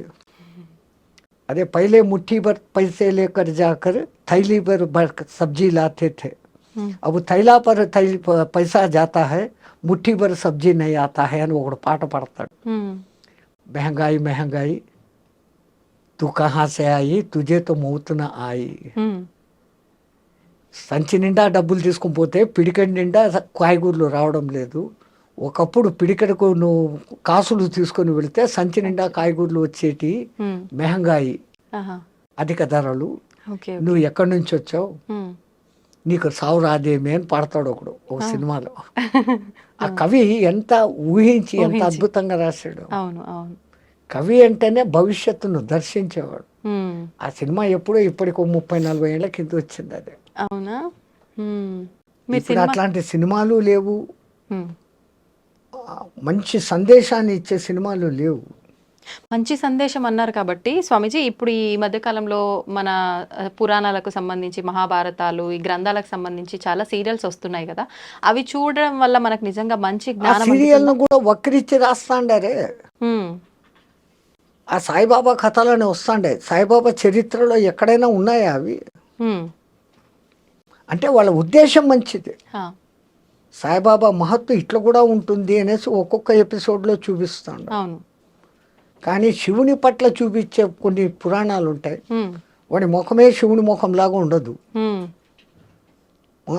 ఏందో రావణాసురుడు శివుని కోసం బంగారు భవనం కట్టించాడంట, వీళ్ళు గృహప్రవేశం చేశారంట. అది ఏందది? పురాణాన్ని వక్రిస్తూ తీయకూడదు. అట్లా చేస్తా అంటే గవర్నమెంట్ చర్యలు తీసుకోవాలి. అది తీసుకోవడంలే. ఏమంటే స్వతంత్రం, నా ఇష్టం వచ్చినట్టు నేను చేస్తాను, తీస్తాను. ఈ వ్యవస్థ మారాలమ్మా. దేశం బాగుపడాలంటే కొంచెం దండా ఉఠానాచి పడేగా. మనవి సనాతన ధర్మం ఇది, దీన్ని వక్రీకరించినోడికి జైలు శిక్ష అని ఏంటి? ఇట్లాంటి చెత్త సినిమాలన్నీ వస్తాయా? హిందూ ధర్మంలో మాత్రమే కొన్ని కోట్ల దేవతలుగా ఆరాధిస్తుంటాం, కానీ భగవంతుడు ఒక్కడే అని కూడా మళ్ళీ చెప్తూ ఉంటారు. ఎందుకు ఇన్ని కోట్ల దేవతలుగా ఆరాధించాలంటారు? రాష్ట్రపతి మనకు సర్వ దేశాధ్యక్షుడు, సర్వ సైన్యాధ్యక్షుడు. వాడు ఒక్కడే పరిపాలిస్తాడా? వాడు ఏం చేస్తాడు? స్టేట్కి ఒక గవర్నర్ను పెడతాడు. ఒక్క గవర్నర్నే స్టేట్ని అంతా చూస్తాడా? ఆ గవర్నర్ ఏం చేస్తాడు, జిల్లాకు ఒక కలెక్టర్ను పెడతాడు. ఆ జిల్లానంతా కలెక్టర్ చూస్తాడా? ఆ కలెక్టర్ కింద BRO, VRO, village development officer, వాడెవడు ఇంకోటి అదేమో ఉంటారు. అవును. ఇన్ని స్టేజ్లు ఉండి వాళ్ళ కింద మళ్ళీ అసిస్టెంట్లు ఉన్నప్పుడు ఈ వ్యవస్థ సక్రమంగా నడుస్తుంది. ఇది గవర్నర్ రాష్ట్రపతి వ్యవస్థ. అవును. అట్లాగనే ప్రధానమంత్రి, రాష్ట్రంలో ముఖ్యమంత్రి, మళ్ళీ పంచాయతీరాజ్, మండల అధ్యక్ష, సంథింగ్ ఇన్ని విభాగాలు ఉంటేనే ఇంతమందిని చూసుకోగలుగుతాను.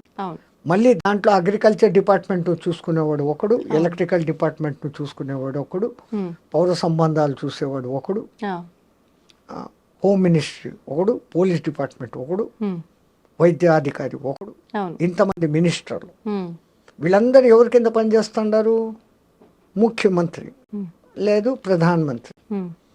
స్టేట్లో వీనికి 60-70 మంది మంత్రులు ఉంటే సెంట్రల్లో 150-170 మంది ఉంటే తప్ప అన్ని శాఖల సమన్వయం చేయలేదు, జరగట్లేదు. వీళ్ళన్ని మీద కమాండ్ ఆయనదే. బట్ అన్నిటినీ ఆయన ఒక్కడు చూడలేడు కదా. అలాగా ఆ పరమాత్ముడు ఏకానేకో హమస్మే. నీకు విఘ్నాలు ఉన్నాయి, గణపతిని పూజించుకో. నీకు శుభం కావాలా, శంకరుడు, శుభం చేయించుకోడు శంకరుడు, వాడిని చూసుకో. నీకు శంకలు ఉన్నాయి, ఆ శంకలు తీర్చుకోవాలా, శంకరుణ్ణి ప్రార్థించు. శంకహరుడు, శంకరుడు అంటే కష్టాలు, శంకలు, డౌట్స్ ఓకే ఓకే, అవి తీర్చేవాడు శంకహరుడు. శంక లేకుండా నిశ్శంక చేసినాడు అంటాడు. సో అట్లాగనే విష్ణు సర్వం వ్యాపించి ఉన్నవాడు. వాళ్ళు అర్థాలతో పెట్టారు. విష్ణు సహస్రనామం దేంతో మొదలవుతుంది? ఆ ఒక్క మొదటి పాదంలోనే విశ్వం విష్ణు వషట్కారో భూత భవ్య భవత్ ప్రభు భూతాత్మ పూతాత్మ అనేసి మొదలవుతాయి. విశ్వం అంటే entire universe along with so many galaxies, crores of galaxies. దీనిలో అంతటిని విష్ణు వ్యాపించి ఉన్నవాడు, అన్నిటినీ వషట్ తన కంట్రోల్లో పెట్టుకున్నాడు. విష్ణు విశ్వం విష్ణు వషట్కారో భూత భవ్య భవత్ ప్రభు. ముందు ఉన్నవాడు, రాబోయేవాడు, ఇప్పుడు ఉన్నవాడు, అంతా నువ్వే. అవి ఒక్క దాంట్లోనే అంతటి అర్థము. ఆ మీనింగ్స్ తెలుసుకుంటే ఉన్నది ఒకడే అన్న సంగతి తెలుస్తుంది. అట్లాగనే శాంతాకారం భుజగ శయనం పద్మనాభం సురేశం విశ్వాకారం గగన సదృశం మేఘవర్ణం శుభాంగం లక్ష్మీకాంతం కమలనయనం యోగి హృద్యానగమ్యం వందే విష్ణు భవభయహరం సర్వలోకైకనాథం. యోగి హృదయానగమ్యం, ఓది హృదయంలో వానికి గమ్యాన్ని చూపించేవాడు. శాంతాకారం, యూనివర్స్ మొదలు కాకముందు బిగ్ బ్యాంగ్ అని ఈడి ఇంగ్లీష్ వాడు అంటాడే, దానికి ముందు స్థితి ఏంటి? సర్వం శాంతం. ఆ శాంతములో ఒక అలజడి కలిగింది, భుజగ శయనం. అక్కడ సృష్టి ఆరంభమైంది, మూమెంట్ ఆడుతుంది. శాంతాకారం భుజగ శయనం. ఎంతెంత ప్రతి దాని వెనకల అర్థాలు ఉన్నాయి తల్లి. మనోళ్ళు ఊరికే పాడి పొగళ్ళే. నీకు ఆ భావన కలగాల. దీన్ని అంతా నడుపుతున్న శక్తి ఒకటి ఉంది, దాన్ని మనం పరబ్రహ్మం అన్నాం.